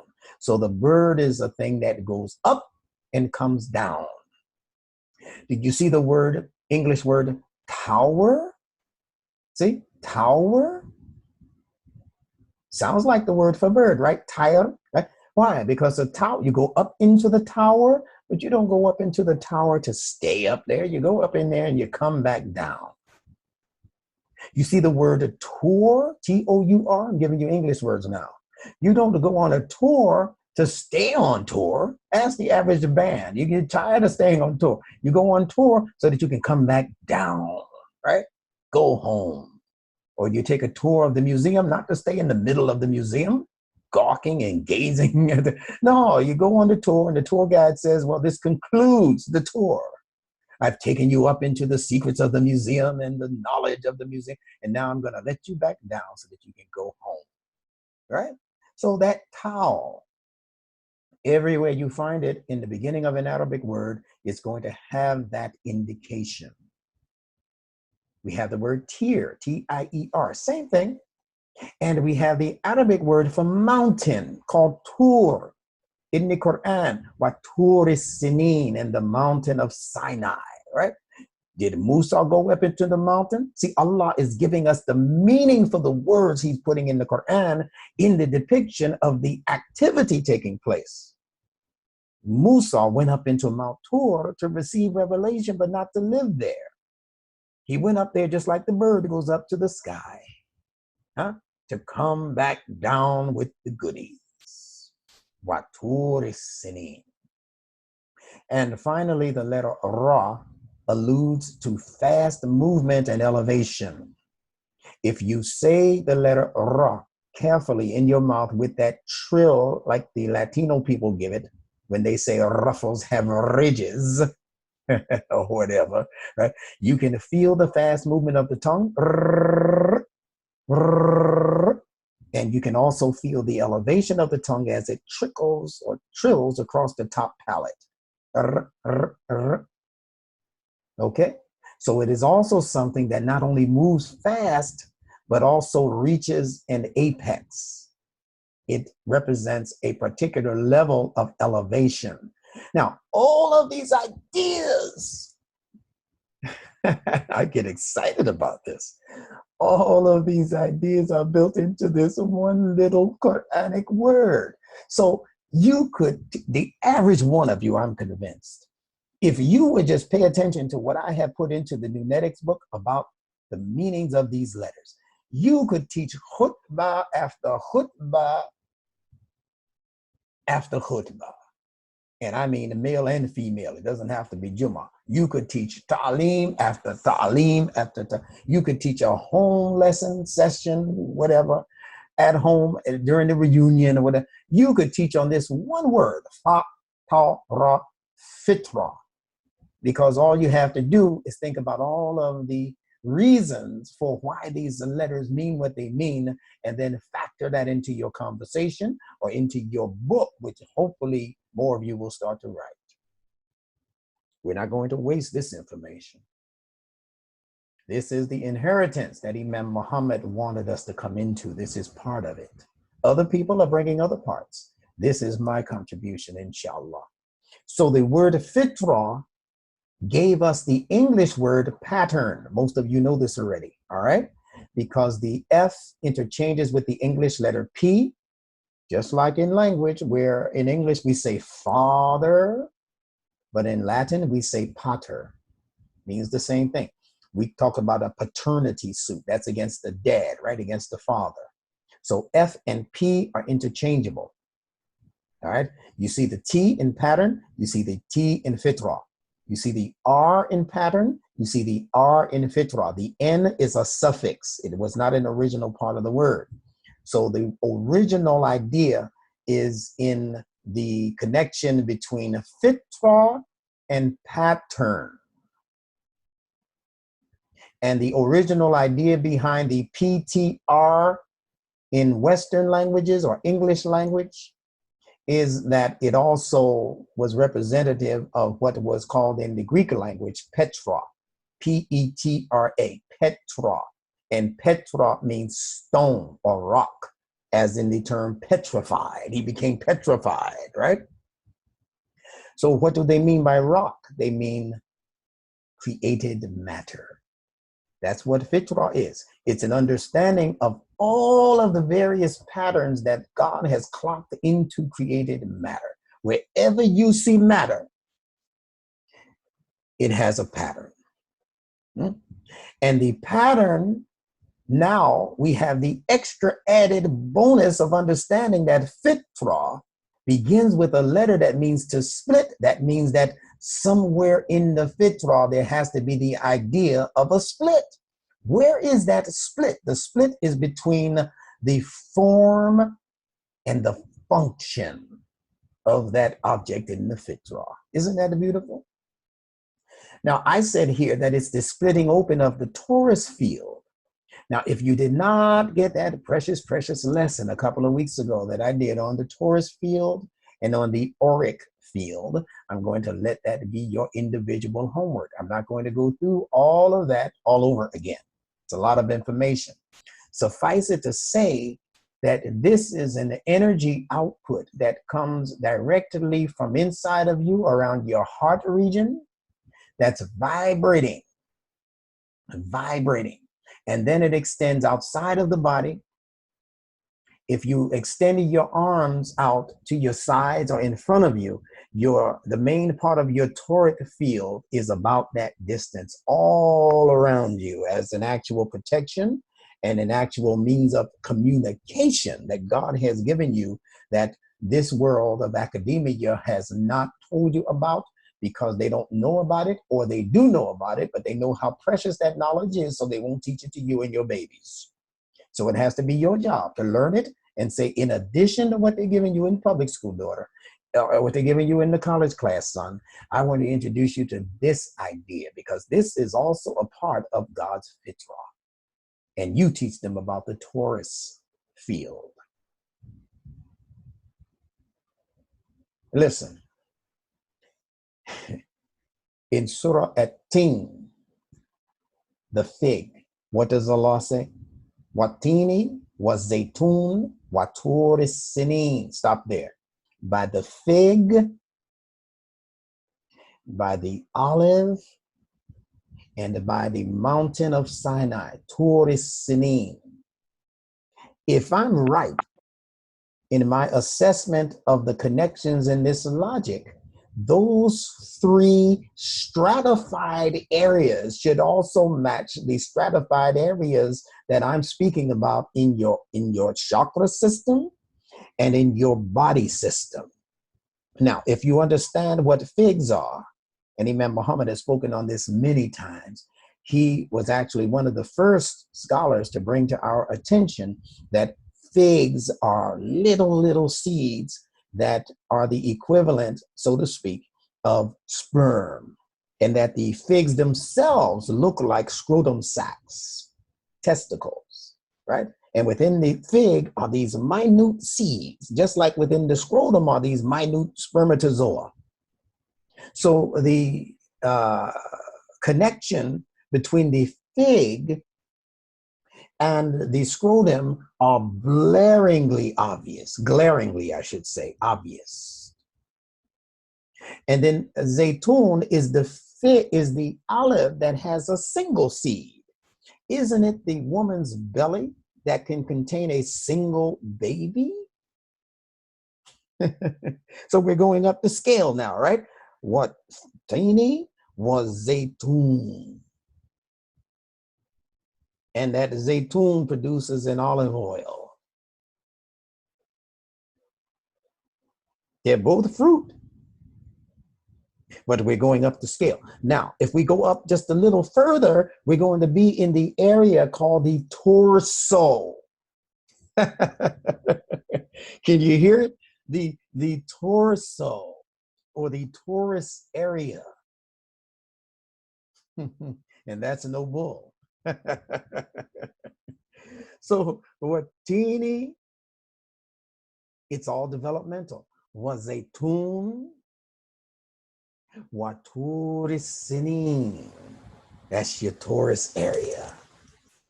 Then Allah says, wahada beladil amin, and this town that has been secured.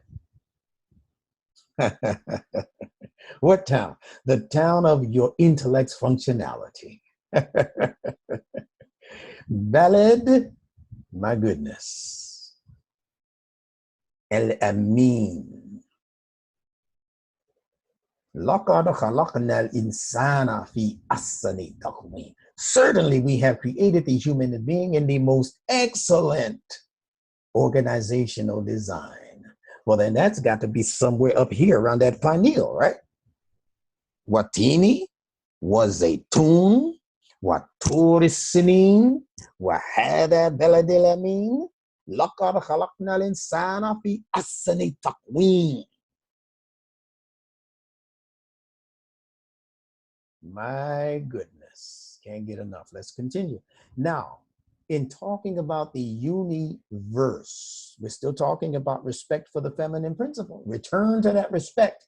And I'm showing you how in the language of both the Arabic, Quranic Arabic, as well as in the English language and in other languages, the respect for the feminine principle has been in place, but has been denigrated and diminished. So in this word universe, uni, as you know, means one. So in saying universe, we're saying that God has created one verse. Huh? In the Bible, our Christian brothers and sisters say, in the beginning was the Word. The Word. In the Greek, it's logos. And from that word, we get logic. So what they're saying is that in the beginning, there was this one continuous and contiguous logic. So that's the universe. A verse is a statement. And look at the word statement. Just turn it around. It's a mental state. A statement represents a particular mental state. So it is one mental state that you're supposed to be sharing as human beings. Doesn't mean you're all supposed to believe exactly the same thing and like the same kind of ice cream. No. It's talking humanly. As far as your human cognition goes, you're supposed to be able to recognize those things that tie us together as true humans on this earth. The word universe also means one word and one verse. This word from the Quran, al-warithin, right? Imam Muhammad was called Warith Din Muhammad. And it's from this noun. Al-warithin means the inheritors. Look at this closely. The inheritors, and I have underlined in the word inheritor, the letters H-E-R-I, inheritor.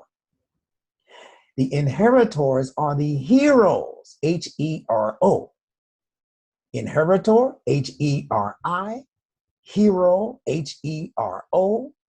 And they are the heroes who always appear to save the day on the horizon, when the sun comes up, H-O-R-I.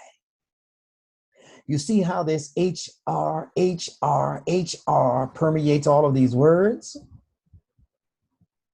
It's because it always represents the one who comes behind a thing in order to clean up a situation or introduce a new opportunity. See, the horizon introduces a new day full of new opportunities for advancement. The inheritors are introduced to new wealth that they can now look to do very new things, new and wonderful things with. And the heroes come to save the proverbial day, right? All right. In the Quran, it is said that in the afterlife, that the men will inherit 72 houris. You see the HR at work? Now, women of the world, you need to get much more acquainted with my system of nunetics.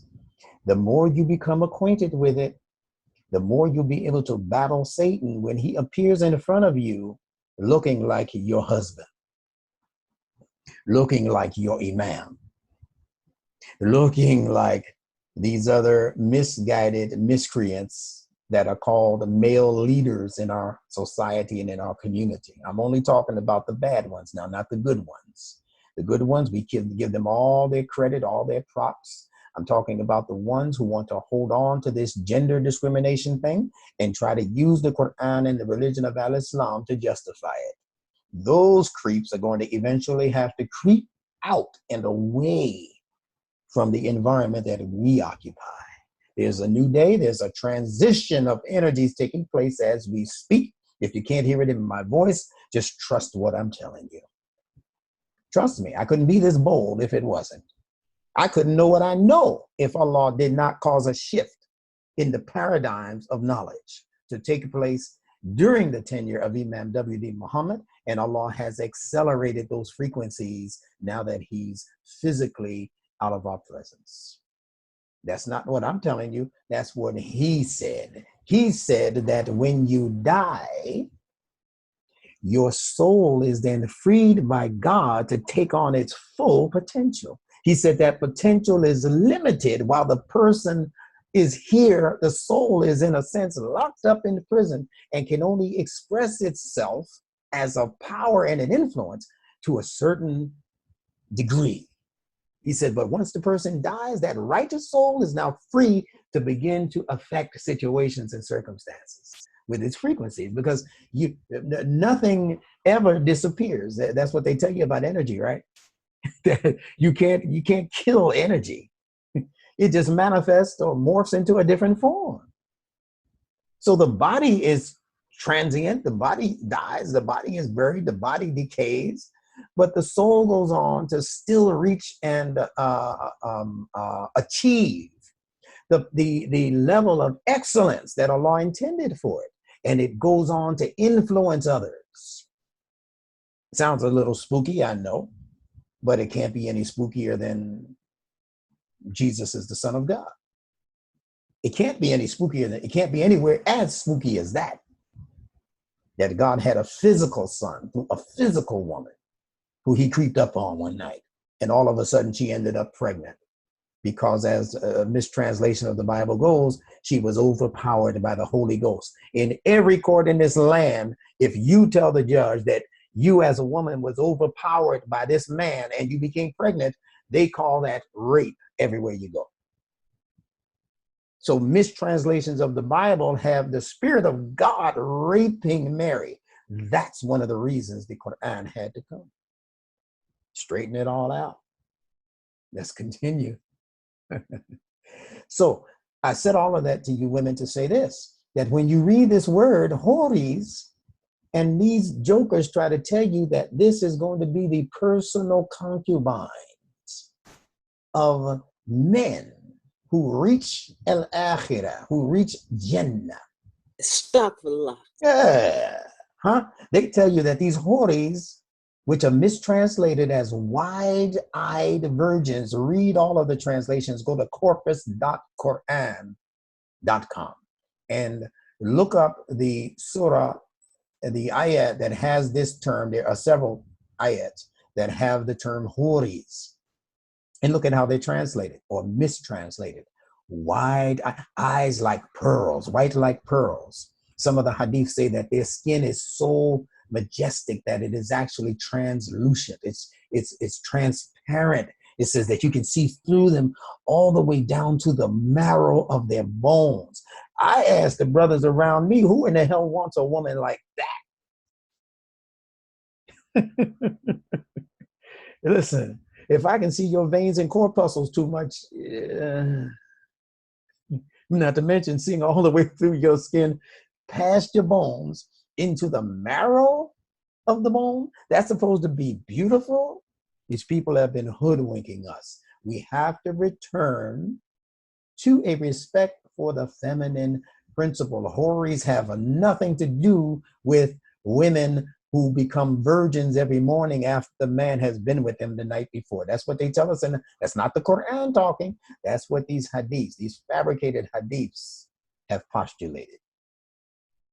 And this is just another one of those many, many ways that women have been slighted by the male ego in Muslim history and in the history of the world, because for the past 5,000 to 7,000 years, we've been in an era of masculine domination. It happens every now and then. I'm sure these cycles come and go all the way throughout thousands and thousands of years of history. We happen to be turning the clock back. Not us, but Allah is turning the clock back in the direction of balance. It's not supposed to be the feminine principle that is occupying every thought and every action, and it's not supposed to be the masculine principle. There's supposed to be an even balance based on the contributions coming from both, but there's supposed to be an accelerated respect for the feminine principle because all things are born out of the feminine. Someone wanted to say something? Yes, sir. Is that an area where you would say to someone, I thought that Allah created us in excellence. And then if we look back at a baby being born, you don't see their bones. You don't see any of that of which they put on these, what are the wide-eye versions? Well, I'm trying to, so that it doesn't become argumentative. Yeah, no, let me say this, and then I'm going to ask that if you have any more questions like that, to write them down. Yes, sir. I'm looking at the time, and I really don't want to, since we have guests with us tonight, I don't want to keep them here all night long like you guys are used to. But yeah, you could easily say that that translucent state where you can actually see through the human body is in the fetus development. Who wants their baby to come here looking like that? Right. Yeah. So you're absolutely right that if you were to translate that into real time, nobody would accept an image like that as something to give themselves to and give their love to and give their concern to. Not to mention having it as a full-grown person who you're having sexual pleasure. That's absolutely ridiculous. So you're right in that sense. All right. But no, whether you should bring it to these knuckleheads I'm talking about, I wouldn't do it. I wouldn't waste my time. Okay. All right. Let's move on. I wouldn't bring it to them. They wouldn't even hear you. They'll just be waiting for you to be quiet, or they'll tell you to be quiet with their eyes and continue with their rant against women because they hate their mommies, many of them. So this word hori is also where we get the English word whore, and that speaks for itself, right? Now, this word warith, I just want to say this for your own record, which is also pronounced waris, as you know, which means that this TH sound is also interchangeable with the S sound. And I may not have put that in the Nunetics book, but we've discussed that before. So you know that in some parts of the world, you can make that comparison. So TH and S, they're both pronounced in the beginning or the front of the mouth. And the word word is also consonantally connected to the word warith and the word word.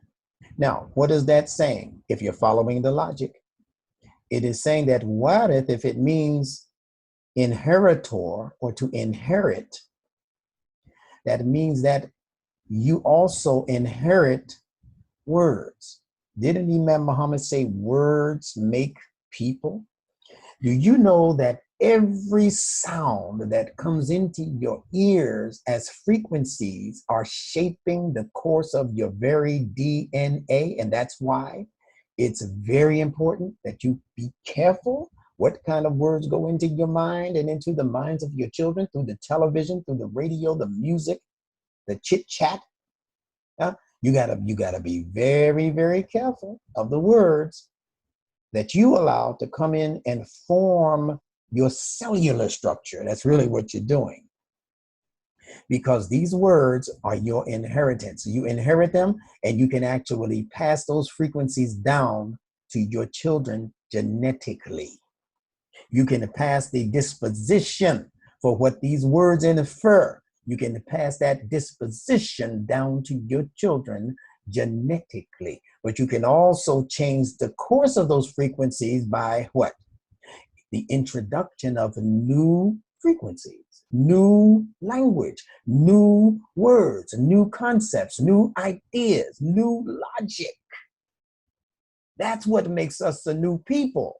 Imam Muhammad introduced us to a slew of new words and ideas that began to reconfigure us even genetically. And if you didn't see it in your generation because you're too close to yourself to see yourself, you definitely see it in, I know I see it in my children. And I mean every single last one of them. There's 8 of them. I see what the word operating in my system was able to pass down. Not only mine, but their wonderful mothers also was able to pass that down genetically and form them without me having said a word to them of guidance. The guidance was clocked into the genes. So they have a predisposition for goodness, for logic, for learning, for love of family, all these values that we kept and kept the value of ourselves and inherited ourselves from our own parents. Not always both of them, sometimes one, sometimes just skip a generation and you got your grandparents' goodness. And your mother and father weren't worth spit, according to some people.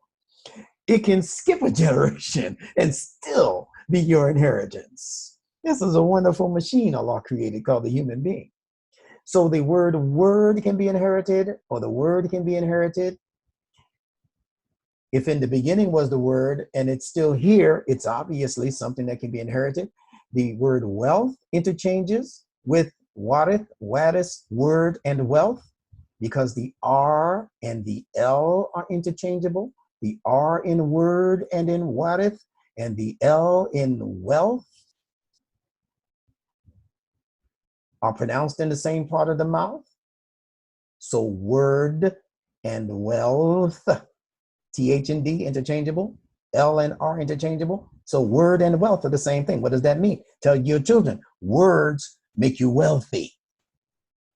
So you want to get wealth in your pocketbook, girl? First, earn wealth in your brain. How many new words have you learned today? What do you know about the frequency of these words that you're being fed through that rap song? What do you know about the frequencies of the word bitch and hoe? And you listen to that every day. Don't you know that it has a frequency, son? It's shaping the destiny of your attitude towards females, son. To see them as female dogs and something to dig in the ground and bury stuff with. The hoe. Just a short form of whore that men see themselves as digging into and burying their seed in. It's the same thing. Whore, hoe is the same thing. Heave ho. I think Santa Claus had 3 of them around him, right? Ho, ho, ho, huh? So you have to see your intellect as possessing great wealth and great worth. Tell that to your children. The inheritors are such because they have been aligned with one language expression called al-fitra.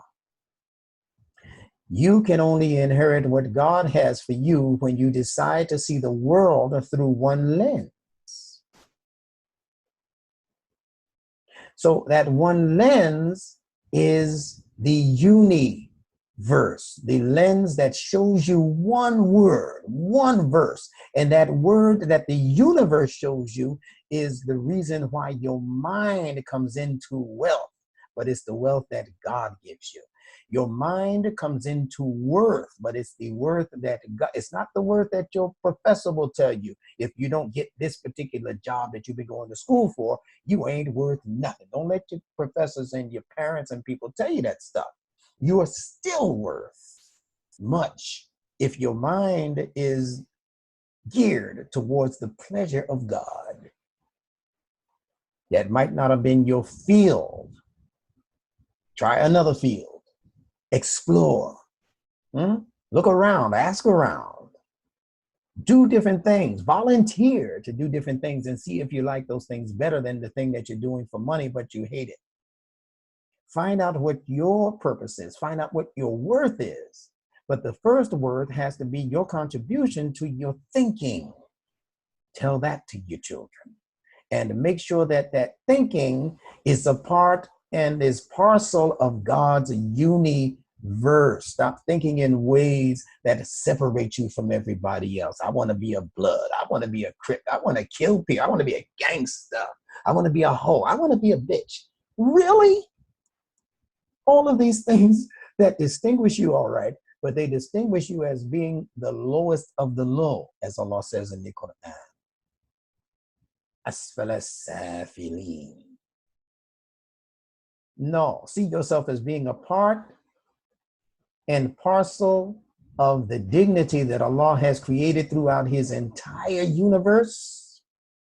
And make sure that whatever you're planning on doing is in a lockstep with Allah's commands and in lockstep with the destiny that he has already charted for you. What is that, the destiny? Read your Bible. Read your Quran. It's in very plain language in both scriptures. Created the human being for great worth on this earth. Continuing. Now, in the eastern part of the world, you heard the phrase yin and yang. Yin is female and yang is male.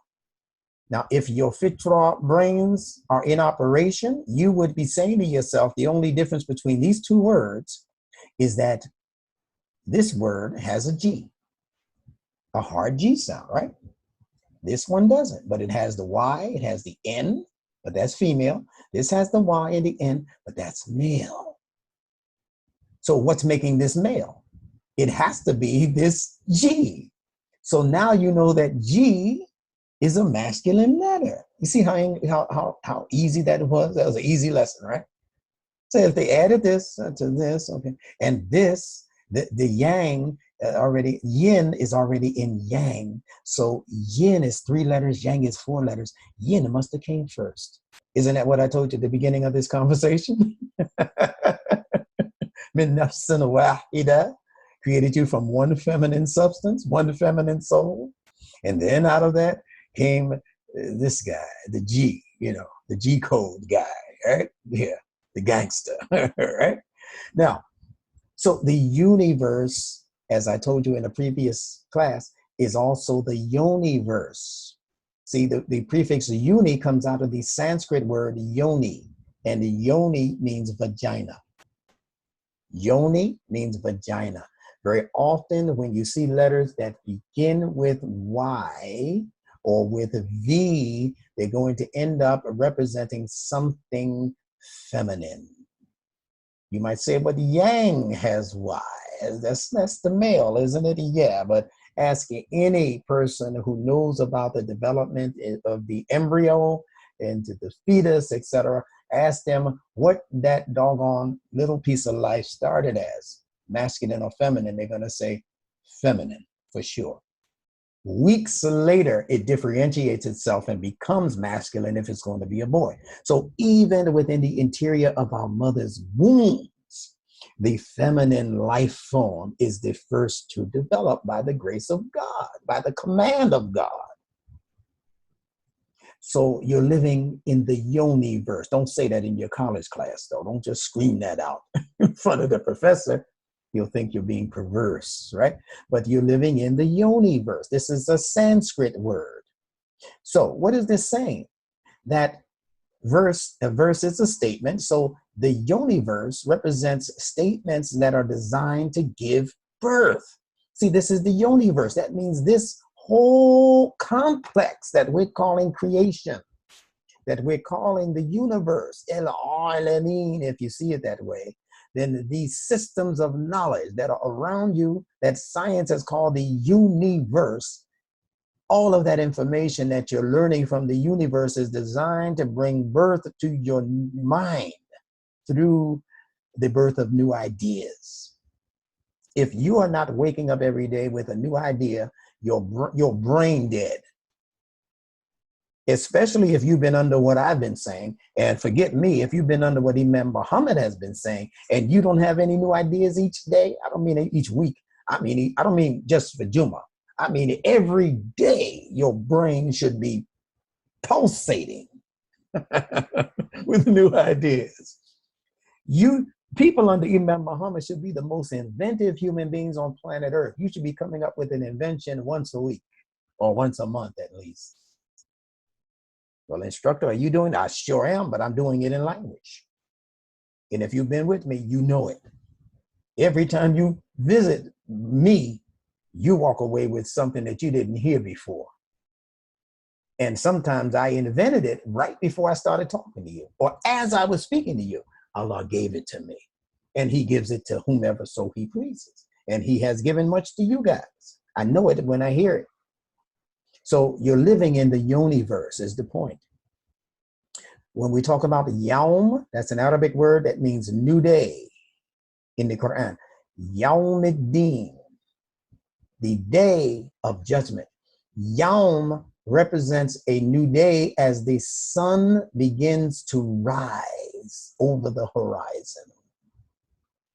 That rising of the sun is seen as a stretching, especially as the light from the sun begins to stretch across large portions of the ocean water.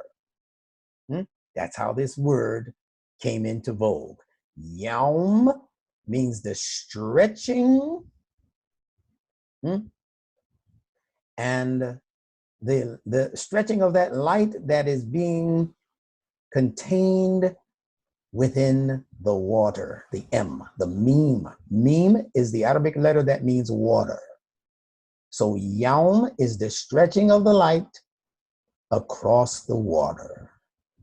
See that? What is Yam? That's an Arabic word too, Yam. Yam means ocean. Yam means any large body of ocean that experiences consistent turbulence. You know how you look at some bodies of water and they're always, you see boats or ships on them and they're always in trouble. Why? Because of the tempestuous winds that continuously blow against those ships and boats and so forth. Large bodies of water tend to do that. Go to the beach at the wrong time and you'll be out there drifting if you're not careful. They'll snatch you and stretch you away from the shore and into the interior. So yeah, now yam, we eat yams, right? But where do yams grow? They grow in very marsh-like terrain, right? There has to be a lot of water for yams to grow. So you can see that yam, no matter where you find that word, has a connection to large bodies of water. And for Yawm, same thing. It's the light of a new day as it stretches over the water. Do you know what that means metaphorically? When Allah says Yawm ad-Din, it's not just a day of judgment. It's talking about a particular period or era that Allah is going to bring about, actually that he is bringing about. We're living in it right now. Yawm ad-Din, we're living in it. Imam Muhammad said we're living in it. How come we're not paying attention to that very important idea that he left with us? He didn't say it was to come. He said, you are living in the conclusion of things. How many times has he said that?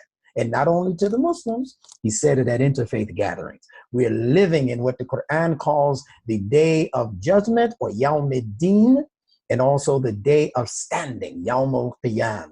See Yawm on the beginning of both of those statements? What does that mean? It means that a new light has come on the scene. And it's shining over what? Over the meme, over the water. What are the waters? It's shining over your emotionality, and it's shining over your sense of morality. It is establishing a new emotionality, a new way on your part of feeling about things. You don't think we know that, who have been under Imam Muhammad and who were under Elijah Muhammad before that? You don't think we have new feelings about the things and about people? We used to believe that all white people were devils, born devils, grafted devils on an island 6,600 years ago. on the Greek islands, yes. But see, we didn't know the wizardry and the majestic level of genius that Mr. W.D. Farad was articulating. When he said that that man was created on the island of Patmos, which is an island in the Greek Isles, he was talking about the language that had developed there among the Greeks. It was the language that was grafted, not the people, the language that was grafted. We'll get into that on another day. But the point is that when these new seasons come in, the beginning manifestation of the new language brings about a new sensitivity, new feelings for each other or against each other, new sense of decency and honor and respect for people. Isn't that what you're seeing in the world today, Muslims and others? Imam Muhammad came out the gate with interfaith dialogue among other religious people. So Yawm is the stretching forth of a new day, which brings a new light in the form of new ideas. And I compared that last time with yawn because N and M are interchangeable. So Yawm and yawn are going to be related. Y-A-W-M, Yawm, Arabic, Y-A-W-N, yawn, English. And what is that? The Y always means stretching because it's symbolic of the vagina. It's a feminine letter symbolic of the vagina, opening up of the vagina. This stretching. How does that baby come out of that mother if that vagina doesn't have the capacity for stretching? But a yawn is the stretching of the mouth. In fact, this W also means your cheeks. It's the stretching of the mouth. And you know, in the morning, as you yawn, your body is also stretching, right? Just like the cat, just like the dog, when they get up in the morning or from a deep sleep, they stretch their body and their mouths yawn. And that yawning and that stretching brings forth what? New blood flow to the body. You feel invigorated after a good yawn, right? All right. And in ayat, there's another ya or y. So that's a stretching. And that means this word is going to be feminine. And it is. The word for verses or instructing signs, as they translate it, is ayat. And it means the stretching forth also. But of what? Instructions to the human brain. Allah is stretching forth his instructions from the creation around you and inside of you so that that information connects appropriately with your human brain to do what? Develop your intellect and everything else that accounts for human character in you. So you live on a continent. Look at this carefully now. You live on a continent and live within a country, but were born out of what they call a cunt. Now, this is not bad language. This is science.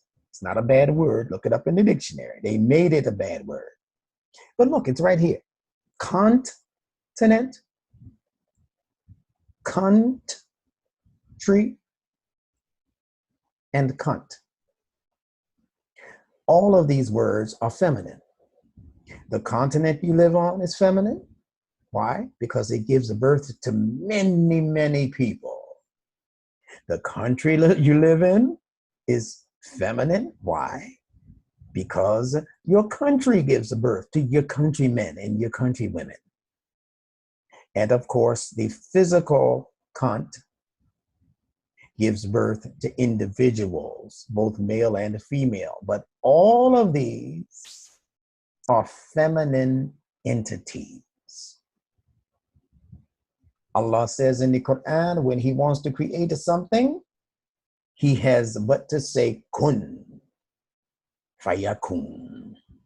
You see the KN sound? It's the same KN sound here, except they add the feminine T.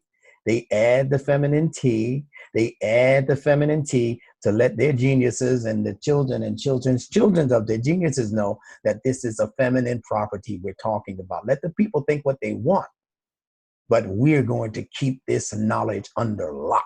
Really, what we're talking about is the KN sound, the country, KN. We're going to put it in a C so they can't see, but it's a KN, the continent.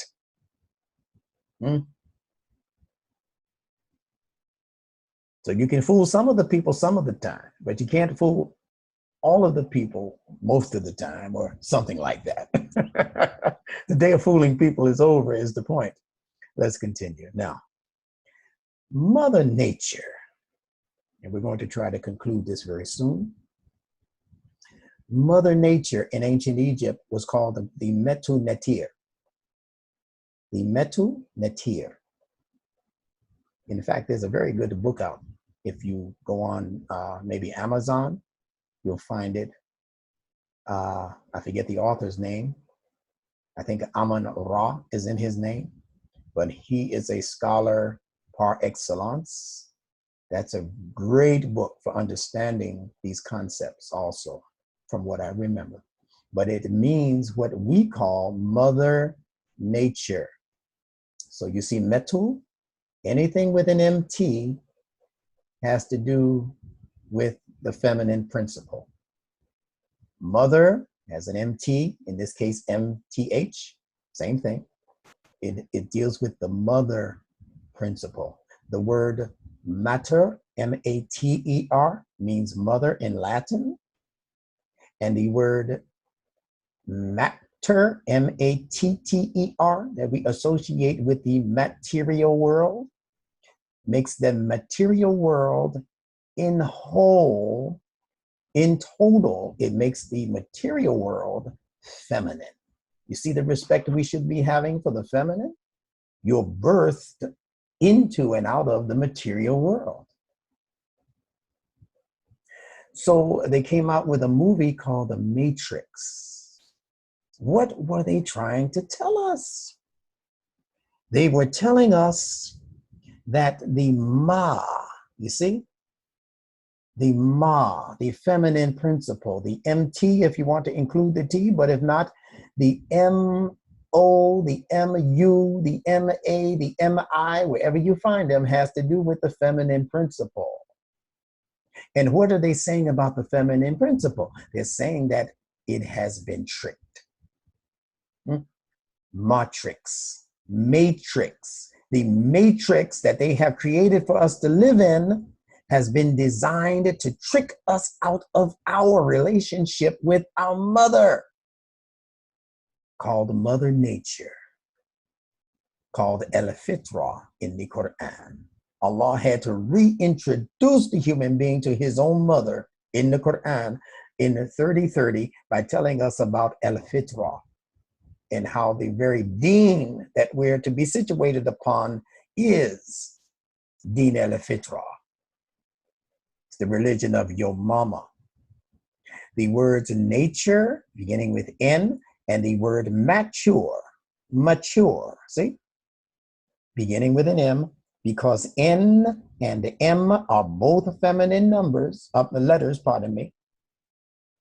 This letter N masquerades as a masculine letter, but they're actually both feminine. They are the same word. You can only benefit from the instructions in nature called ayat when your mind is mature enough to pay attention to your mother. Your mother nature we're talking about. In the same way that you'll learn more if you pay attention and be obedient to your mother as a child growing up in her household, extend that idea to your mind being obedient to the instructing signs in Mother Nature. So Metu is meta also, and meta is a medium. T and D are interchangeable. So when you see med, it's just like seeing met. And when you see met, you're seeing med, and med therefore represents a feminine principle. So when we say medium, the go-between person, isn't your mama the go-between person in your house when your father comes home and wants to tear your GD head off for something stupid he heard you do? And he said, well, when I get home, you watching. And when he gets home and he pulls out that little whip or that belt or whatever, isn't it your mama sometimes that jump in the middle?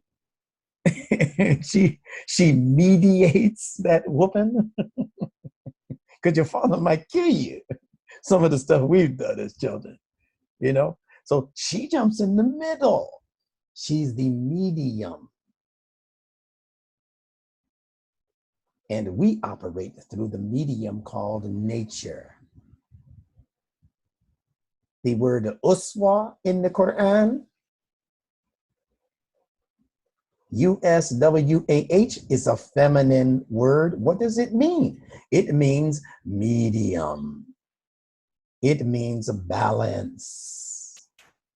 It means to be even.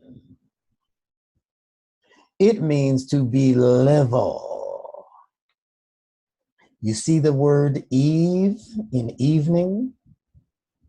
Isn't the evening the middle point between extreme light and intense darkness? It's the evening when the sun begins to go down. Isn't that the midway point between the sun's being up and the sun's being completely out of sight? Look at the word level. Don't you see the word eve in the middle? Right in the middle of level. And in the biblical story of Adam and Eve, whether you realize it or not, Eve is still in the middle. There's Adam, Eve, and the serpent. She's still in the middle. And she was still mediating. Adam fell into a deep sleep. He's over there counting sheep. And Eve is negotiating with the snake. She was the medium. She was the mediator. And Allah says in the Quran to do what? To be mindful or to guard over the midday salat. The medium salat, the one that's smack dab in the middle.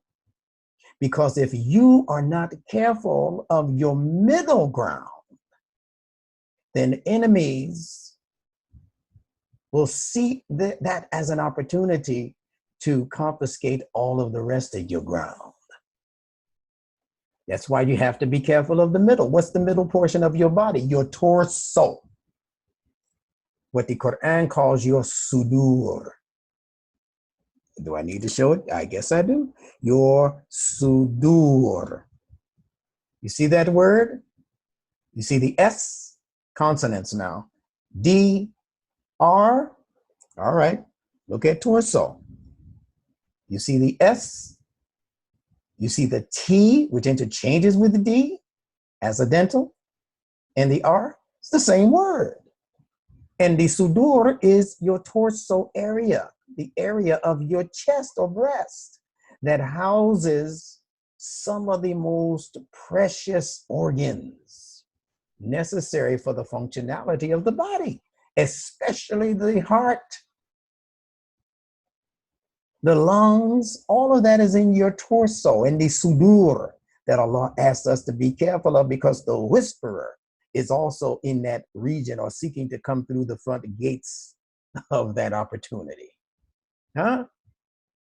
So you gotta be, so why would you not want to know about your torus field now that I've given you all of these other connections in terms of how important it is in your human life and development? Why would you not leave this call or first thing in the morning and when you're free, get up and say, I've got to go to Sheikh Google and find out what this torus field piece is all about. Got to be something there for my development. And then I will be the one to assist you in helping you to find the correlation, the Quranic correlation for these scientific metaphysical terms. I just showed you one. Torso, Sudur. So when you read sudur, think torso. When you read about the torso, think sudur. The chest area, the heart, right? Being the number one organ of importance in the sudur, or in the torso area. The heart. And that part of your body is the middle part of the body. So if Eve, we're going to show you connections now. If Eve is the middle ground between Adam and the serpent, Eve is right in the middle. It means Eve must have something to do with your heart. Eve must have something to do with your lungs. Eve, as you know, because the Bible tells you so, has something to do with your rib cage. It is said that she was created from a rib of the man.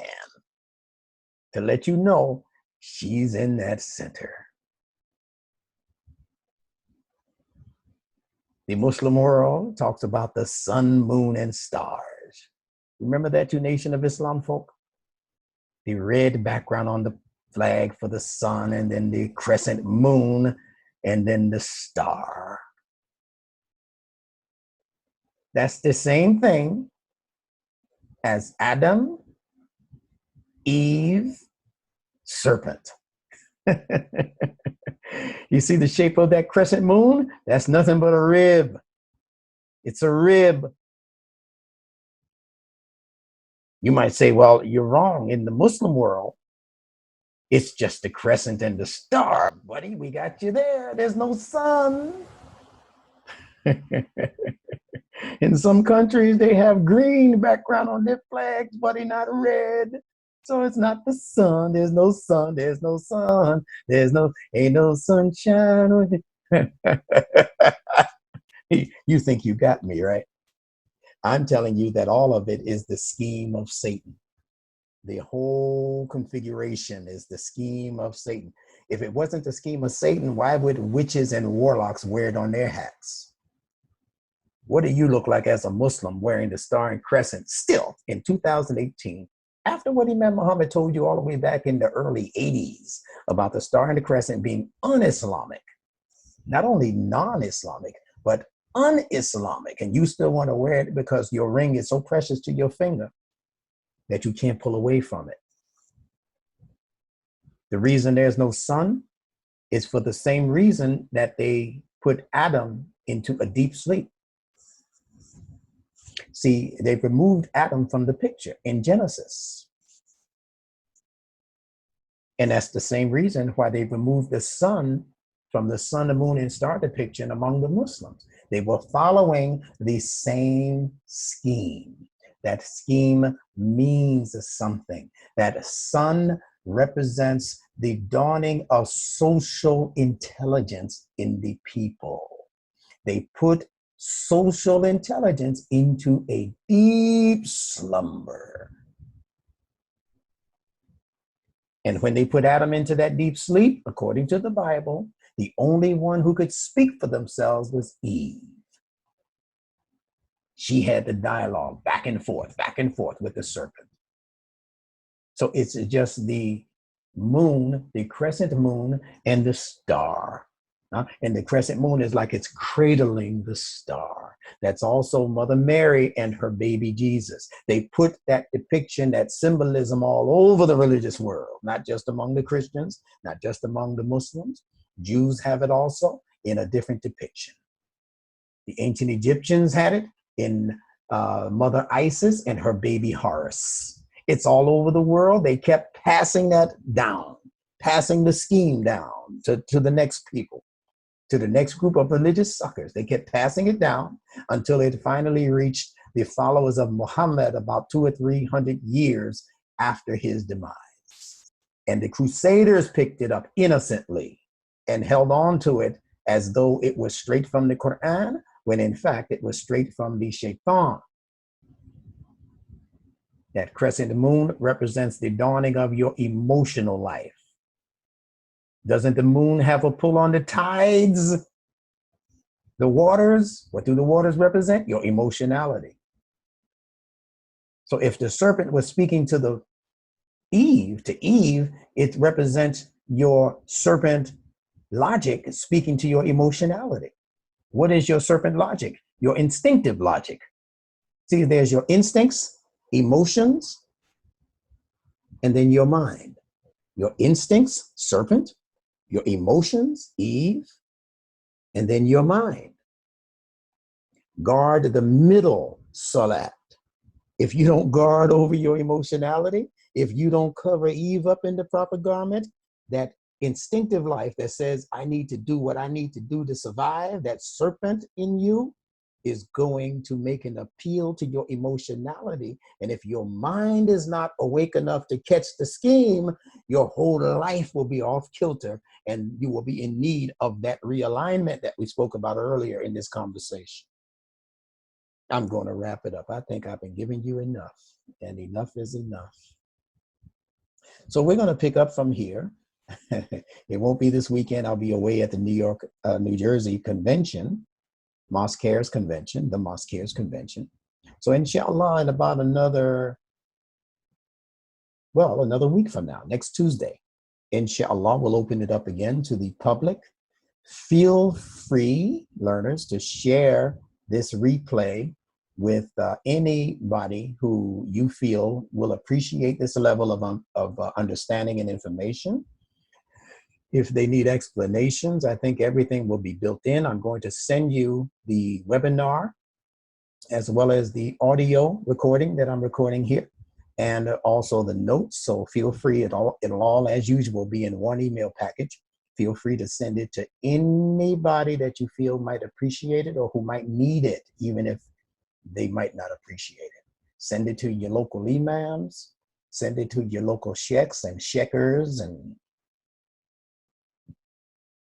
anybody who sees themselves as a student of the Quran, a follower of Muhammad the Prophet, or a follower of Jesus the Prophet, or Moses the Prophet, or no prophet, or don't believe in God at all, send it to them anyway. There's going to be something in it that's going to catch their attention.